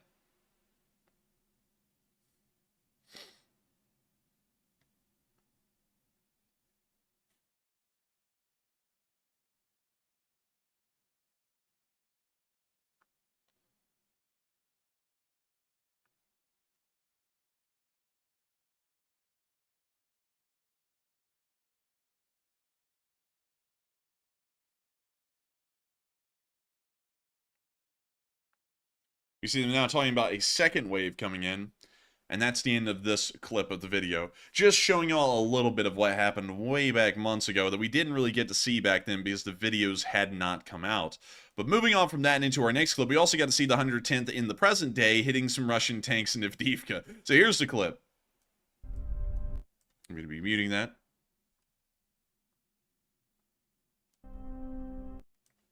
Had to make sure there is no music. There is music. You see them lining up their bomblet and preparing to drop it on the largest concentration of Russian troops. When you see the squad is running with really no grouping, well, not grouping, any spacing. They got plenty of grouping, but a lack of spacing. We can see the bomblet fall near the front, and it took out several guys in one go, probably leading to many wounded, and now it's a absolute hell of a situation on the field, because now they're going to have to try and either medically evacuate these guys or leave them to their fate. But moving on from that, we can see the 110th is ensuring that the Russians are not advancing today. And we also got to see Ukraine stopping another Russian attack, although that is a duplicate clip. So we're going to be getting rid of that one and heading down into the area of Pisky, where we got to watch the 54th Brigade, well, the 59th, I believe it is, conducting an Inquisition, Warhammer style. I'm going to have to be muting that, but we can see here that they are the 59th Legion of apparently the Astrata Imperium. Or Astra Militarum, I believe it is, but we can see them hitting the Russians with their drones, pouncing like Arctic foxes onto their positions, and getting them good.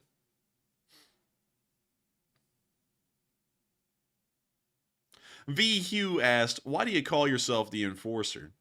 It's an old video game name. It's not a Clint Eastwood thing. It's actually an old video game name that I gave myself.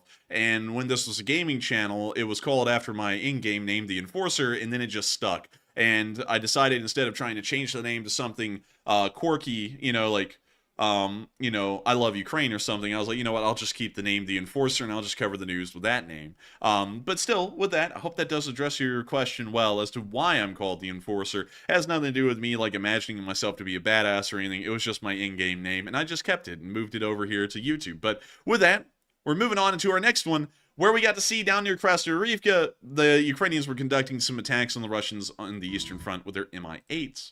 Pretty cool stuff.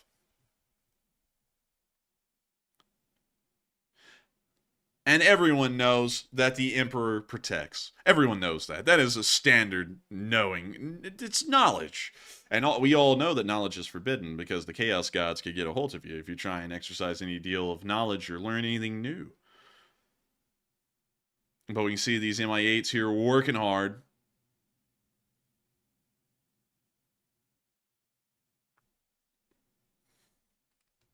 And that's the end of the clip, but giving us a little bit of a look at the helicopter forces in that part of the front line.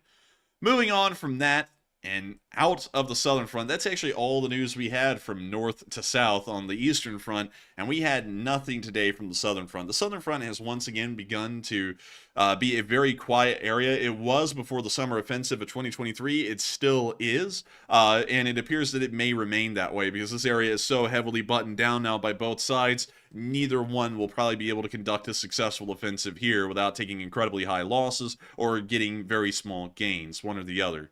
But moving on from that, it's time for us to go to Kyiv and cover the speech from President Volodymyr Zelensky here on day 697 of the war.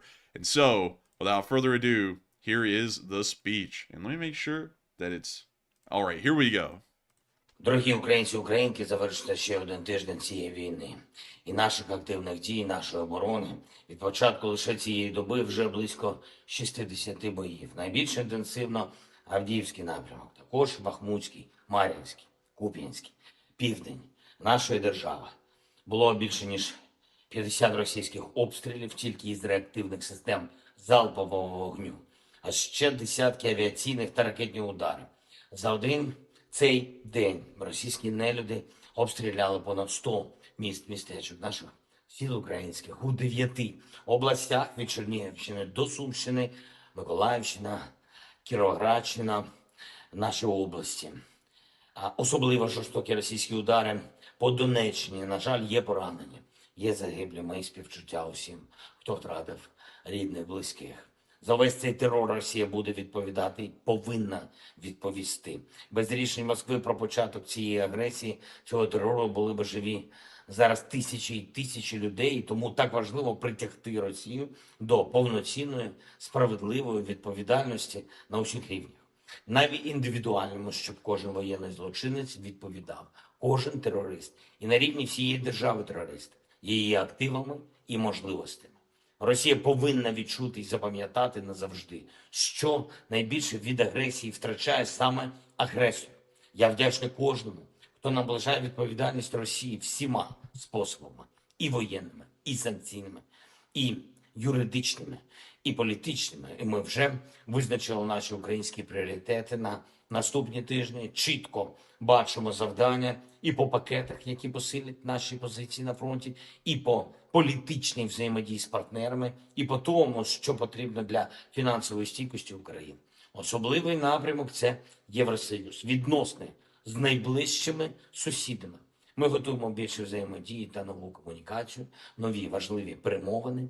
Я вдячний усім, хто так само вірить зараз, що російський терор має програти, як і торік, і в 22-му році. Усе, що посилює Україну та захищає наших людей, додає міцності кожному в Європі, кожному в світі, хто цінує міжнародне право. Усе, що послаблює Росію, повертає війну додому в Росії, додає стабільності міжнародним відносинам, рятує світ від ще більших криз. Я дякую всім, хто воює та працює заради України. Я дякую всім, хто рятує життя українців. Слава Україні! And Razom Slava. And with that, that is the end of the speech from President Volodymyr Zelensky here on day 697 of the war. And we're about to be moving on into the second segment of this stream, where I get to talk to all of y'all and also recognize all of the folks who have been able to make this fundraiser possible tonight. But before I do, I have to say really sorry to Von Delta, because I accidentally timed you out there. But also, really quickly, speaking of that accidental time now, which had a reason behind it, but it was directed to the wrong person there, I want to make a quick note that we do not have politics on this stream. I know that I am a moderator down, and so I'm not able to catch everything that Enforcer Matt was able to catch because he was able to focus on the live chat entirely. But at the same time, just because of that, that does not give an excuse to talk about politics. This channel still has a no politics rule, and regardless whether you think your statement can be agreed upon by everyone, I'm not having politics here. Remember that the moment that people try and demonize a political side is the time that you lose about half of everyone who supports something. Because, believe it or not, they probably agree with you, and now you're making them sound like devils, and so they're clearly not going to agree with you any longer. So, once again, I have to ask that everyone does refrain from politics, because, you know, you can have whatever beliefs you want, but that does not mean you can come here and start trying to make fights about it or project those beliefs onto other people. And so with that, I hope that does address that well, and we are going to be moving on into some live chats. But before I do, y'all know what I have to do. I have to go through the inexhaustible and extensive list of everyone who has supported the fundraiser tonight and has helped this fundraiser to reach nearly $4,000 at this moment. It is just a few dollars away from $4,000. And I've got to make sure to thank each and every one of y'all for making it possible. And also, sorry, y'all, for the sniffling. I don't know what's up, but, you know, I'm not feeling my hottest tonight. But anyways, moving on to everyone who's donated. We had a 20 from David Conrad, a 20 from Surprise It's Us, a 20 from JD Mako 23, a 20 from Cybergek. We had a 5 from Born in Ukraine. We had a 5 from Sarah A, 5 from Anonymous, a 25 from Kilroy Was Here, a 5 from Michael Sanborn, a 5 from Jason Carpenter. We just surpassed $4,000. We are now at $4,037 at this point. We had a 100 from Catherine F, a 5 from Sarah A, another 5 from Stuart Young, a 54 from Paramecium 13, a 5 from Tedlands, a 20 from Anonymous, a 20 from Konstantino Stetsiuk, a 5 from Chris Cooper, a 50 from Gary Moore, a 5 from Robert Johnson, around $60 cumulative from an anonymous viewer, 5 from James Dolan, a 25 from, well, actually 50 from another anonymous viewer, a 50 from Say What, a 20 from Rad Doctor, a 150 from DCC Prime, a 100 from me, the Enforcer, a 697 Swedish kroner donation from Nasrid, a 10 from James Dunn, a $20 donation from an anonymous, a 200 from BC Sky, a 5 from Dallas Borakua 21C, a 100 from ASV, a 20 from an anonymous viewer, another 50 from an anonymous viewer, Tracy D, 1233 threw in a 20, an anonymous threw in a 5, Cello Drummer threw in a 10, John Kustra threw in a 100, Activista threw in a 200, Teslans threw in a 5, Anonymous threw in a 5, Cliff Wolf threw in a 5, Michael Mervhill threw in a 5. Say What threw in a 100. Anonymous threw in a 5. Barry Woodward threw in a 5. Chef Pat threw in a 20. Craig Shagan threw in a 20. Scott Kemp threw in a 10. Little Jam threw in a 5. Axel K threw in a 50. Robert Harrington threw in a 5. And Anonymous threw in a 7. Just Chillin' threw in a 200. Plant Lady threw in a 50. Neil Viznon threw in a 5. Wyatt Logan threw in a 5. Shar Gay threw in a 20. C.R. Smitty threw in a 50. James Terramere threw in a 5. Gerald Everett threw in a 50. An Anonymous threw in a 30. And another Anonymous threw in a 20. Mike G threw in a 21. David Robinson threw in a 20. John Spruitt threw in a 5. Mr. Lunchtime threw in a 5. Uncle Grandpa threw in a 10. Anonymous threw in a 5. Lee Parkinson threw in a 5. Relaxation for a Mental Vacation threw in a 75. I like the name. Race Dog threw in a 20. Detal65 threw in a 5. Rotormax threw in a 20. Debbie Deering threw in a 10. Lou Habush threw in a 15. NBD threw in a 50. Conbase7X threw in a 5. Sign Belly threw in a 5. Sorry, everyone, I don't know what's going on with my nose. But Stephen Lucas threw in a 20. Anonymous threw in a 5. Anonymous threw in a 20. Dr. Doom 1313 threw in a 2. Anonymous threw in a 20. Darren Maynard threw in a 200. Bam Bam Space Monkey threw in a 5. Randy Tosto threw in a 20. Maximo Grulon threw in a 50. Anonymous threw in a 20. Neil Visnot threw in a 5.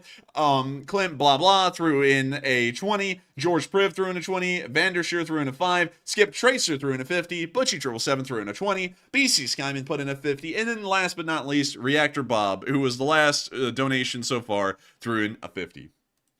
Of course, it is a long list. But even if it is just $1, I want to make sure to recognize and shout out each and every one of y'all, because y'all have made it possible for this channel to be able to raise over $4,000 again to help out folks in Ukraine. It is now up to $4,102, and I think it's absolutely incredible to know that this channel has continued to fundraise for 697 days. We are 3 days away from day 700, and we are still having an impact in saving lives of people over in Ukraine. Thank you, every single one of y'all, for making this fundraiser possible tonight and helping out in such a big way. If you think it's incredible that so many people were able to help out this fundraiser tonight, hit the like button, because I'm sure that many of those people who supported the fundraiser here on this channel tonight would love to see everyone enjoying what has been done tonight and hitting that like button and showing that everyone liked it and really enjoyed it. And so with that, we are now going to be moving on into them live chats. And I want to make sure that we have some to answer. So if y'all want, put in @the Enforcer and then throw in a question. I'll be trying to answer as many of them as I can. And a huge shout out to Omega6K, who threw in a 5. But moving on into our first one for now, we have a question from Gregory Huey, who said, is there a way people could volunteer some time to help you with the channel to reduce the stress it puts you under to run all of this by yourself?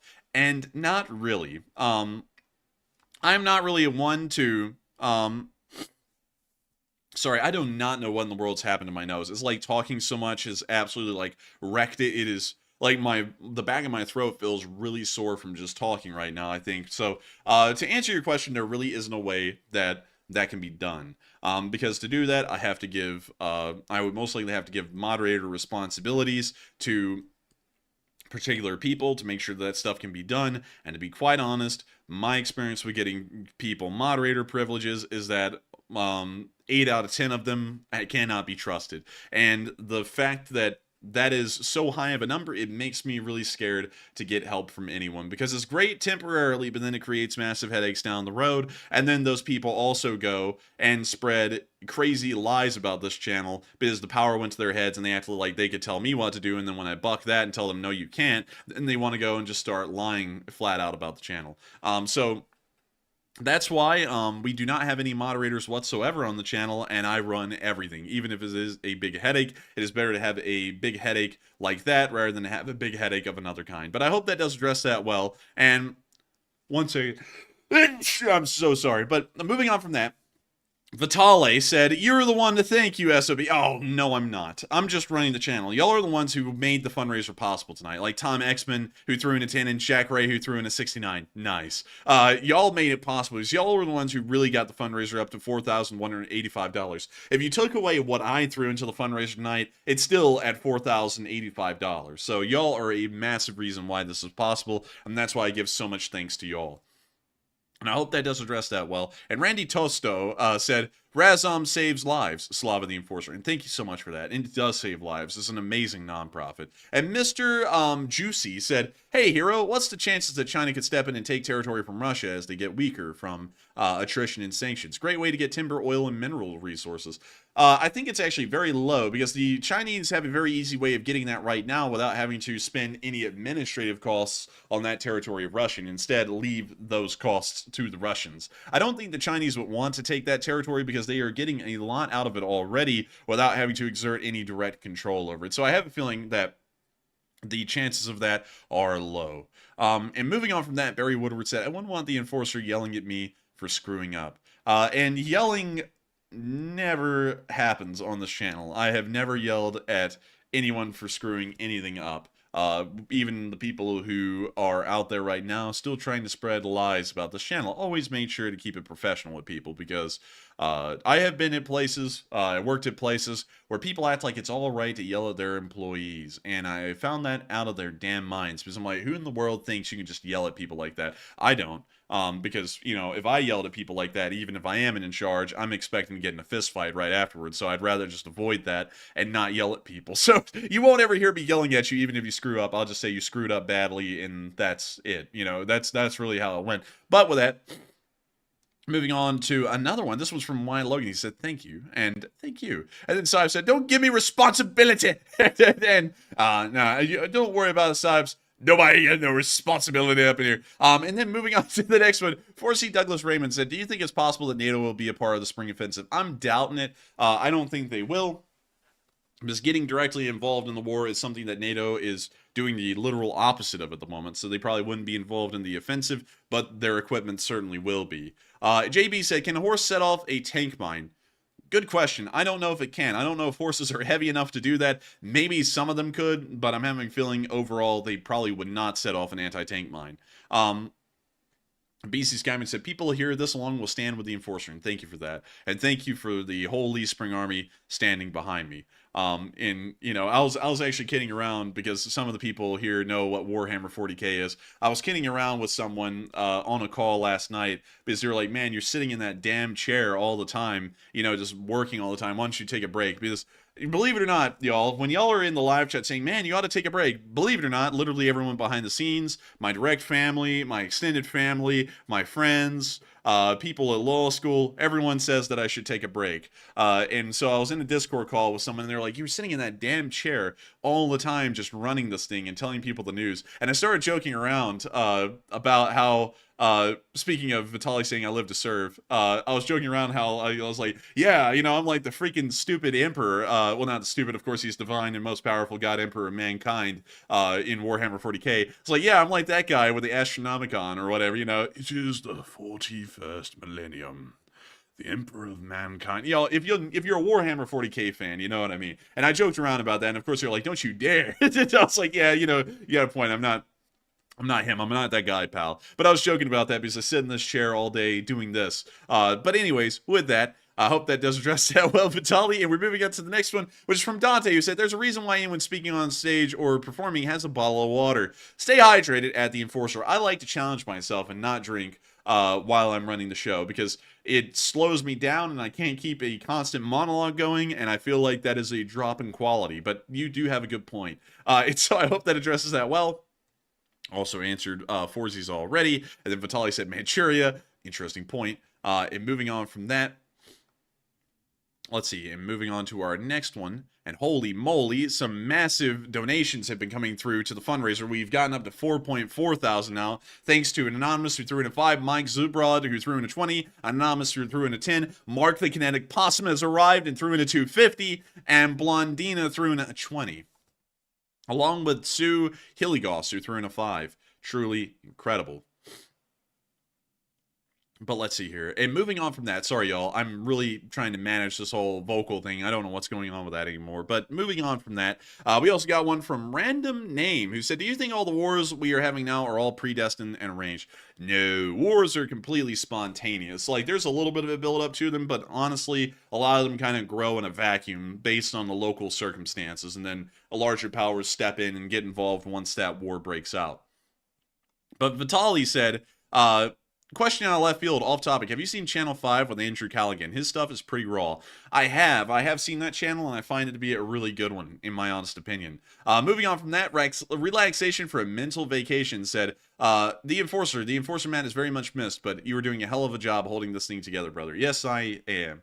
Not to, you know, blow my own whistle there, but honestly, this has been going a lot better than I thought it would, and I'm so thankful that people have remained with the channel, even with it just being me. I've seen a lot of people say that they miss Enforcer man. I do too, but he is focusing on law school, and I have a feeling he's not changing his mind anytime soon, because today he said, man, it's been nice to really focus on law school. Honestly, while I, you know, kind of hated, you know, saying that I had to move away from the channel, he's really enjoying it. So I don't know if he's coming back, but I thank you for saying I'm doing a good job, because it means a lot to me.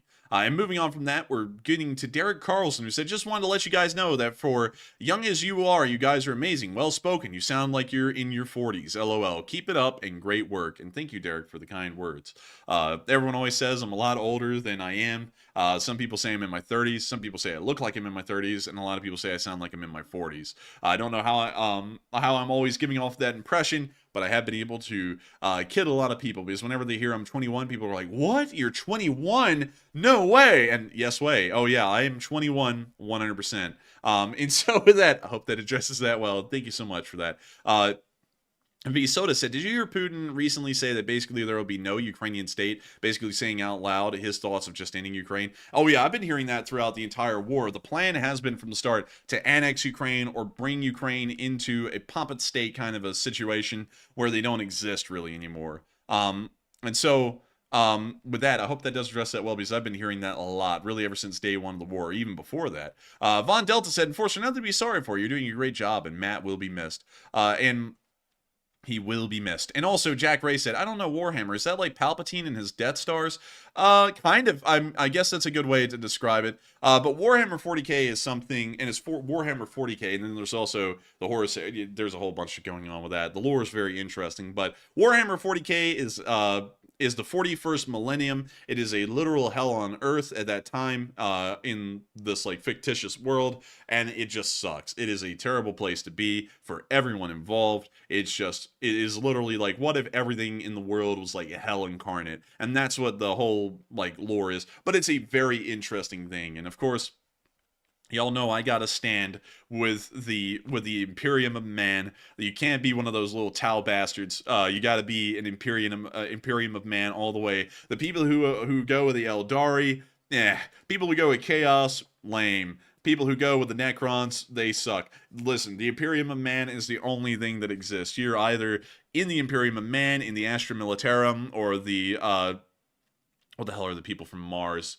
What the hell are those people called? I'm trying to think of their name. they're the microwave, the toaster people. Y'all know who I'm talking about.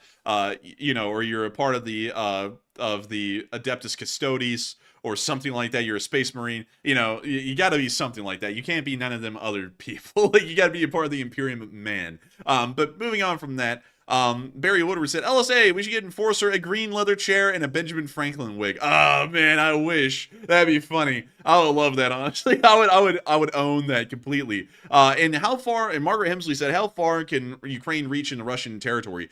Pretty damn far. At this point, we're assuming 550 miles at the max, from what we know from that attack that occurred on Ust-Luga. And moving on from that, thank you, Vitaly and Valley Radar, for the kind words. And let's see, Simon said, do you know that dating is scary? Some ladies have claws. Yeah, dating is scary. It's just like 100%. Dating is scary. But moving on from that, You're Taking My Life said, Enforcer, I have no idea how the magnetic mines work, but it's something about metal getting close, I assume. So would the horseshoes the horses wear be enough metal to set off one of those?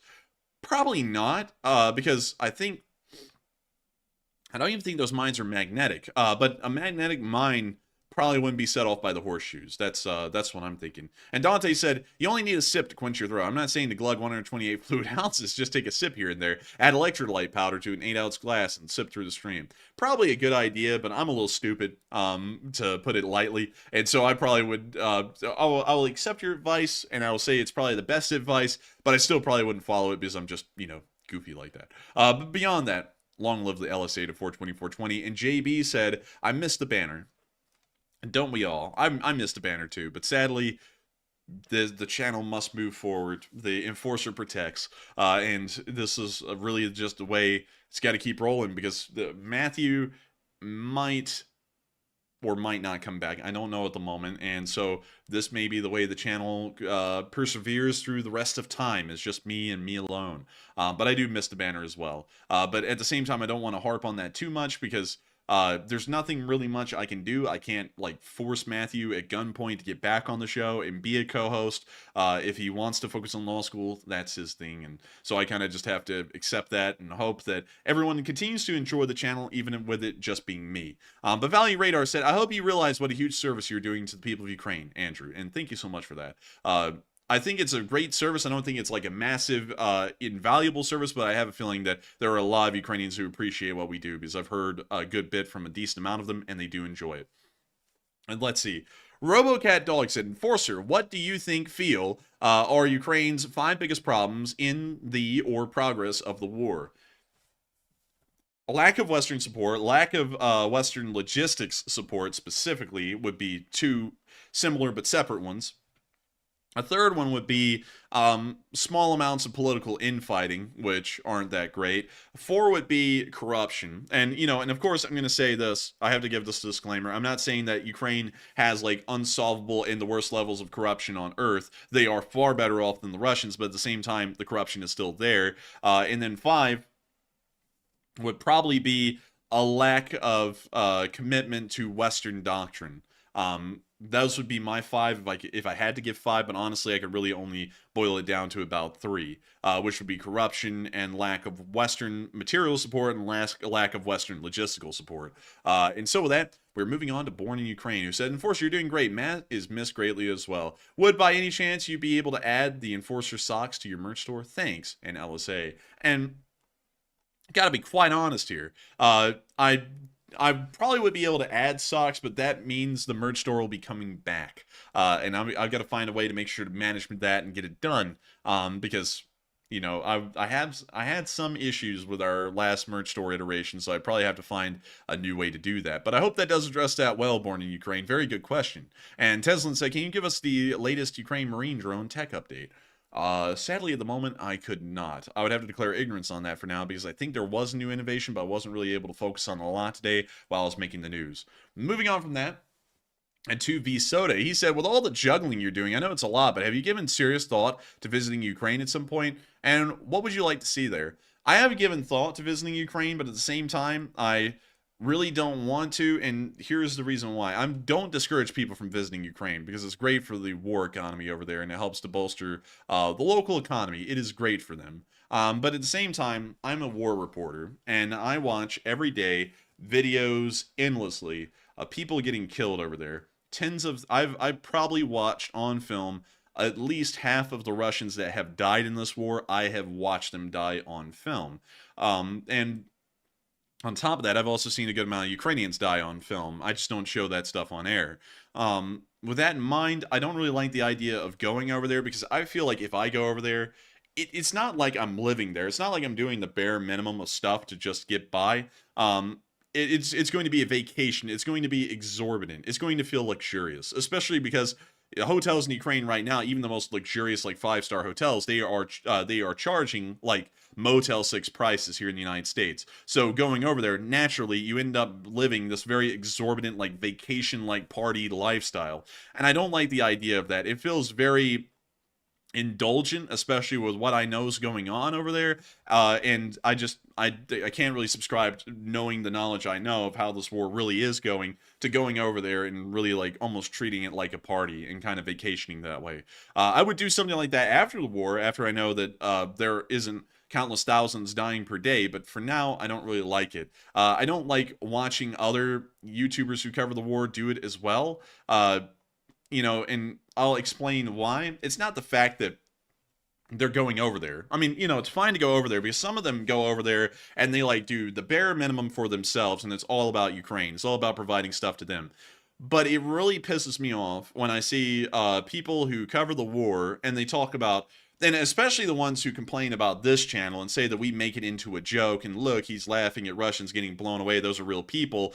And then they go over to the country where just less than 100 miles away from them, at least, there are Russians being killed at that very moment. And then they go to a bar and they all get sloshed and they take little selfies and stuff and they show how much of a fun time they're having. But it's like I will laugh and kid about what's going on over there and I'll make it seem a little less so bad as it is, because it's terrible. I mean, no kidding, it is terrible. But I won't make it out to be that way because y'all still have to get the news every day, and I don't want you to be mentally overloaded by knowing how bad it really is.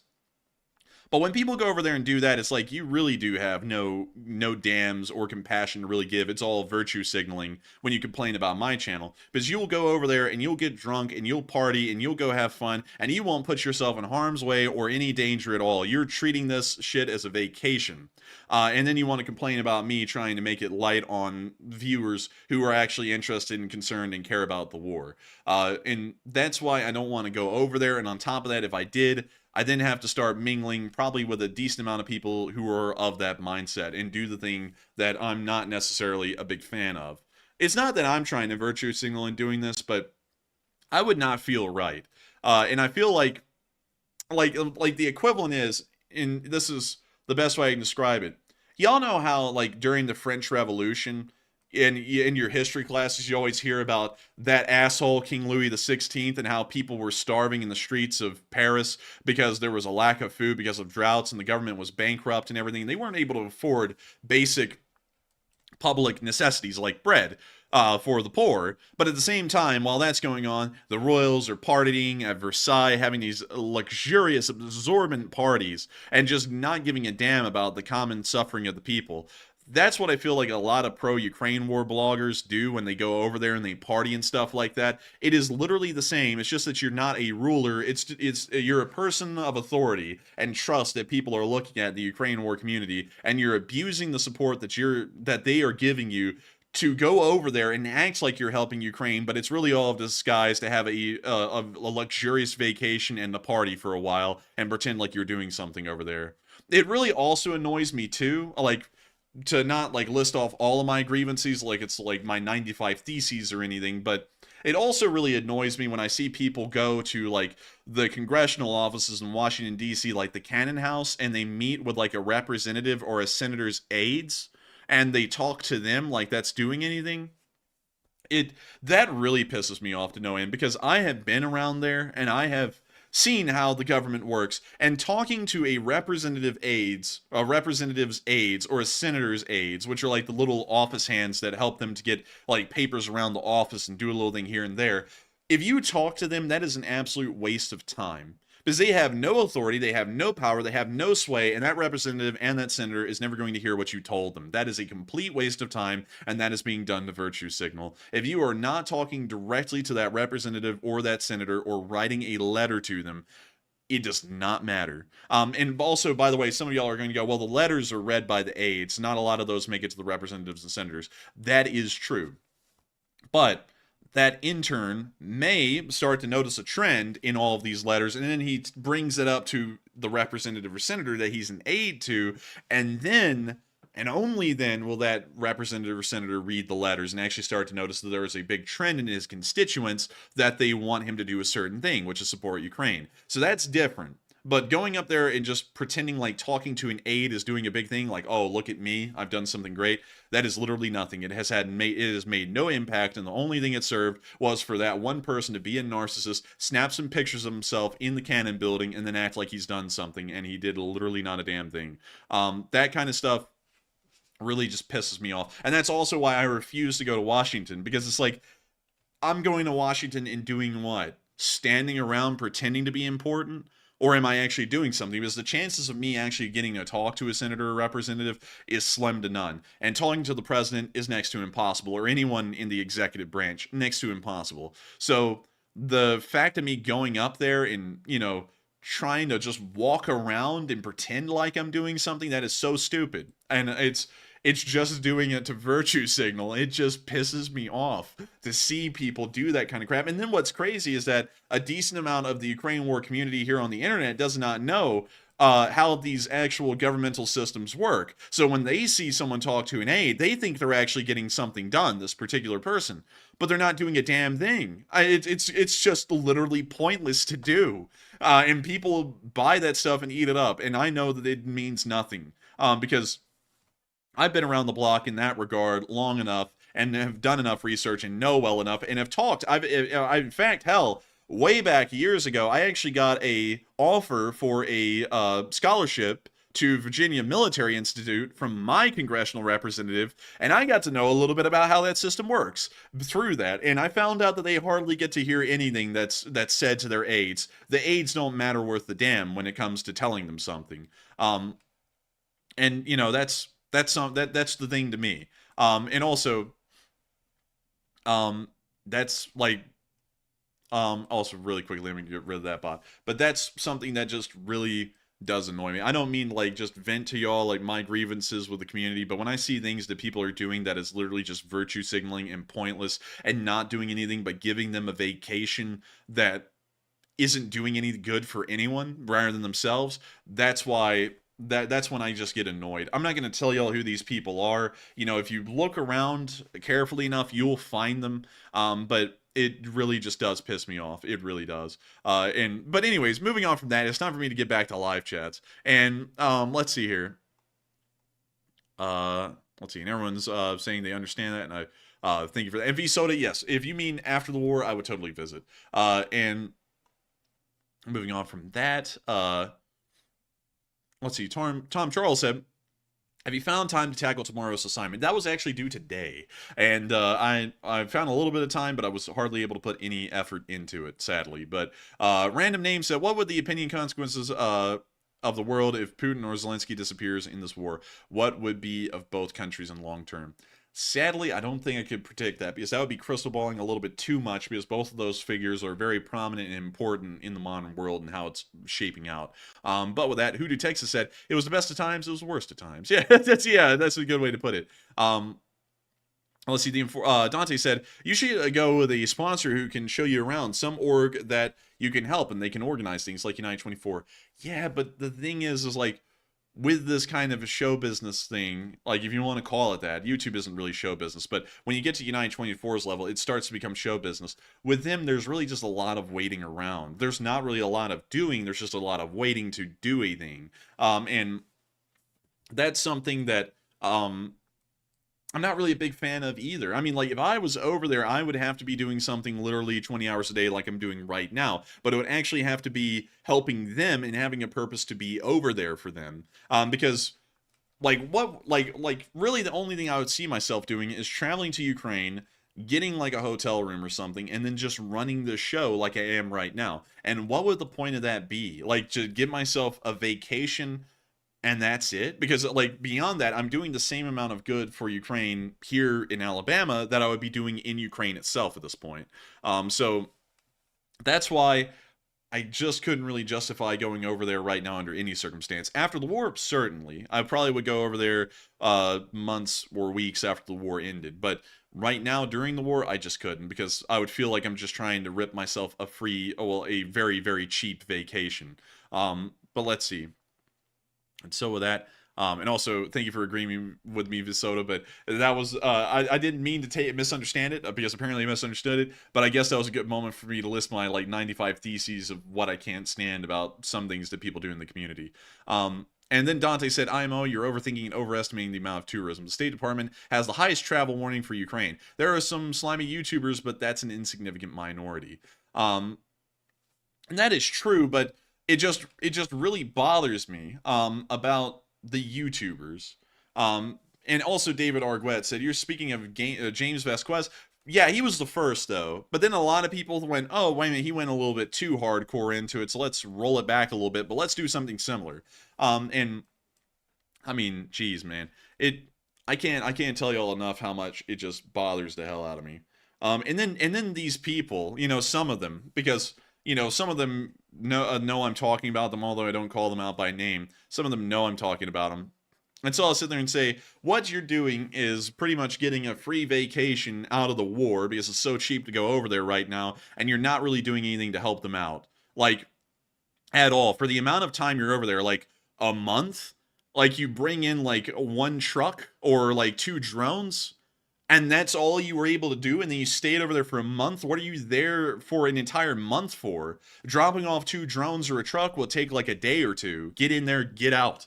You're only there to help them. You're not there to make a vacation out of it, but then they make a vacation out of it, and then they go around drinking and partying and clubbing and, you know, and then oddly enough, being creeps and talking about how Ukrainian women are treated so wrongly by the local men because the local men just get on their phone in front of their dates. Like, what the hell are you talking about? Like, this is a war we're talking about. You're not over there trying to find the love of your life.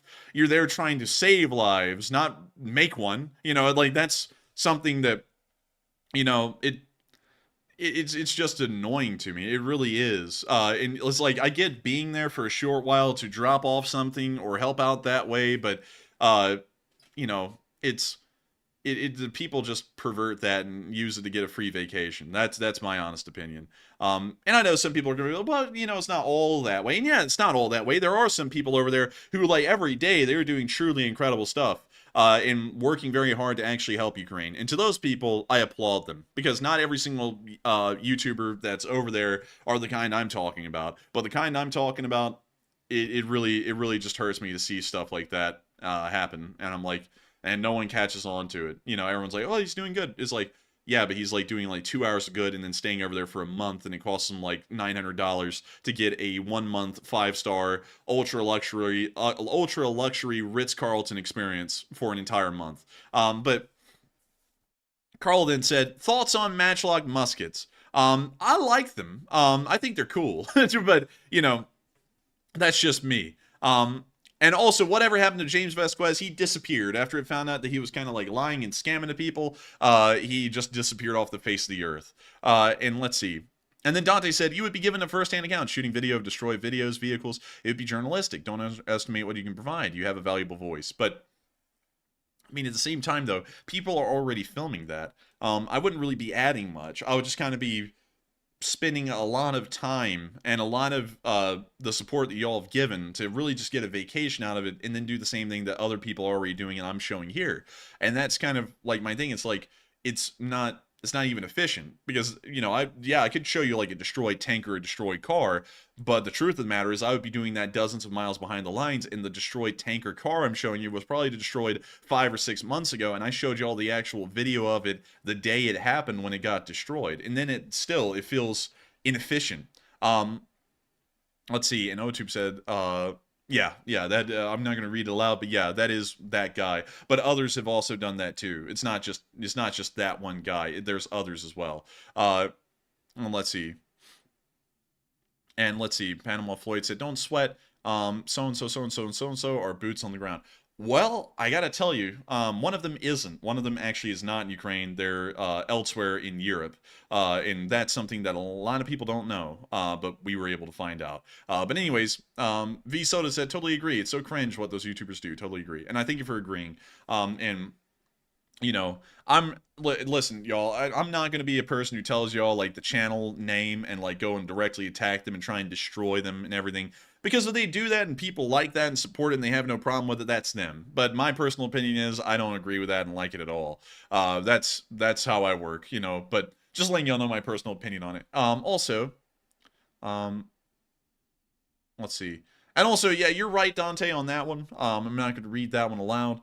But at the same time, have seen them hanging out in bars a lot and just kind of taking day trips around for fun a lot. And that's something where I'm like, you know, come on, you know, we're people who have a lot of trust in the pro-Ukraine community. A lot of y'all, you know, right now watching this channel, you'll have a lot of trust in me that everything I'm doing is supposed to be giving y'all the news or helping out Ukraine. Those are the two things that I do.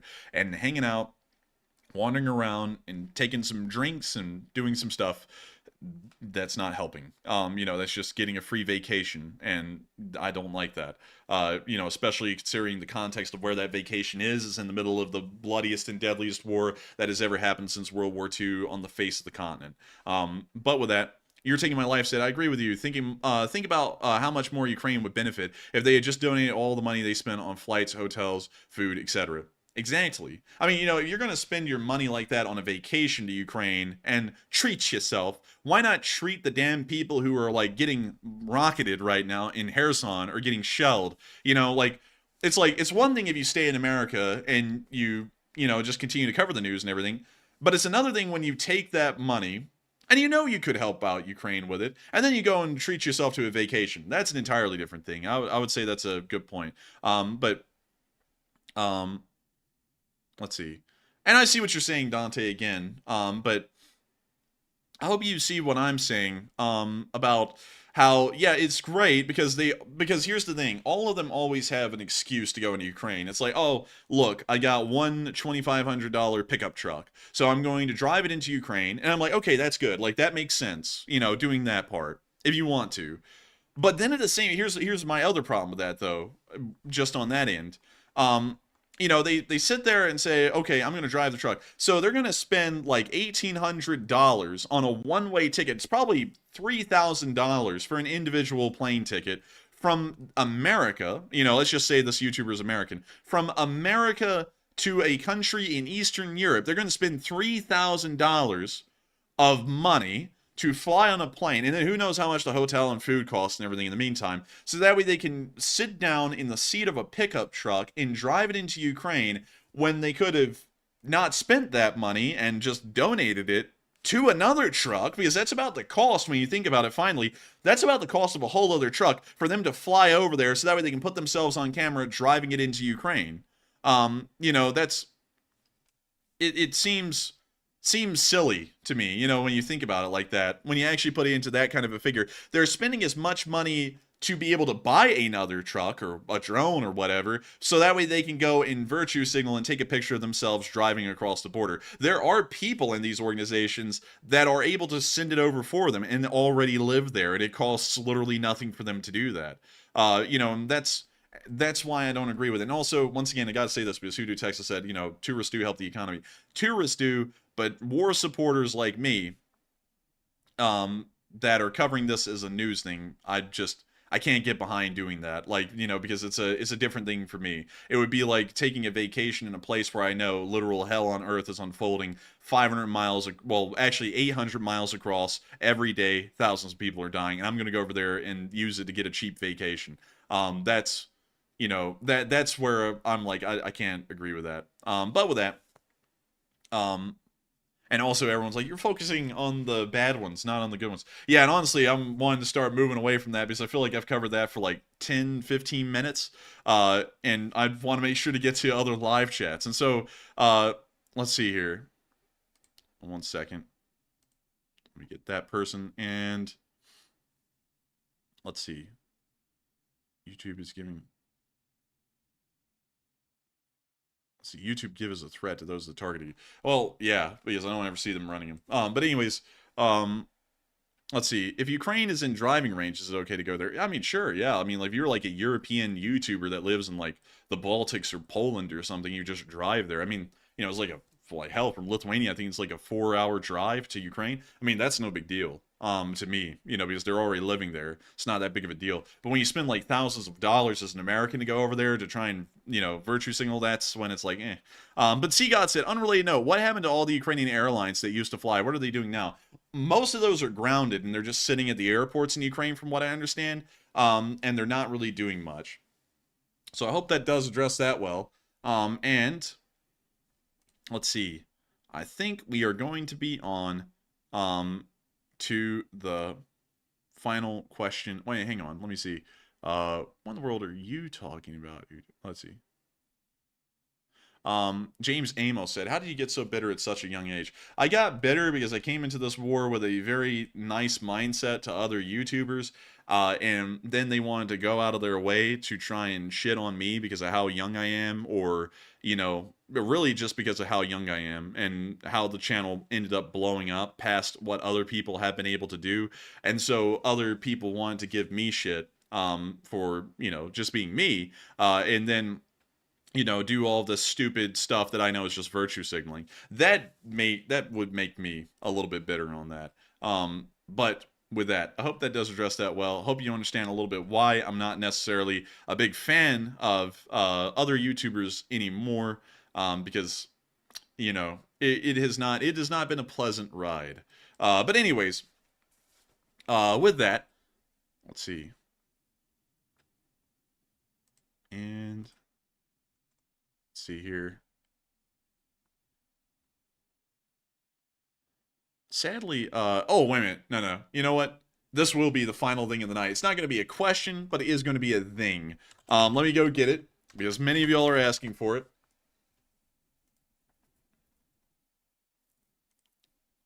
Oh, hello there. Would you like a plum? It is marmot time, and I gotta say, it is a great way to round out the stream. It is, in fact, marmot time. Would you like a plum? And I bet you would like a plum, because it's a marmot with a branch of plums. But with that, that is the final thing that we're doing tonight. There's not really a final question, but oh, hello there. And I hope y'all are able to enjoy that fairly well. But with that, it is time for us to round out tonight's stream. I've got to thank every single one of y'all so much for being here tonight and helping this channel to once again blow past the fundraiser goal. We raised $4,600 at this point when the stream is rounding out. That is absolutely incredible to know that so many of y'all have teamed together to help support Ukraine through this amazing fundraiser. It means a lot to me that y'all have been here tonight and helping this thing to keep rolling. And of course, I will see you all on Tuesday at 10 p.m. Eastern Time to cover the next 48 hours of the news of the war in Ukraine. Once again, the Lee Spring Army stands victorious on the battlefield, having raised another $4,600 for Razom for Ukraine, helping to save more lives in Ukraine, and hopefully our impact will be felt through Razom. And so with that, good night, good luck, stay safe, take care, Slava Ukraini, and long live the Lee Spring Army. The Lee Spring Army will never die.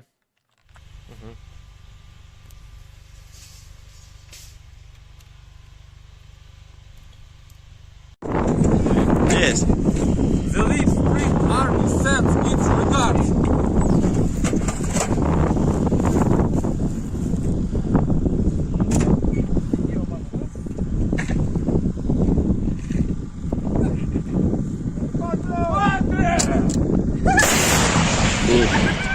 Русский военный корабль. Предлагаю сложить оружие и сдаться. Русский военный корабль, иди нахуй.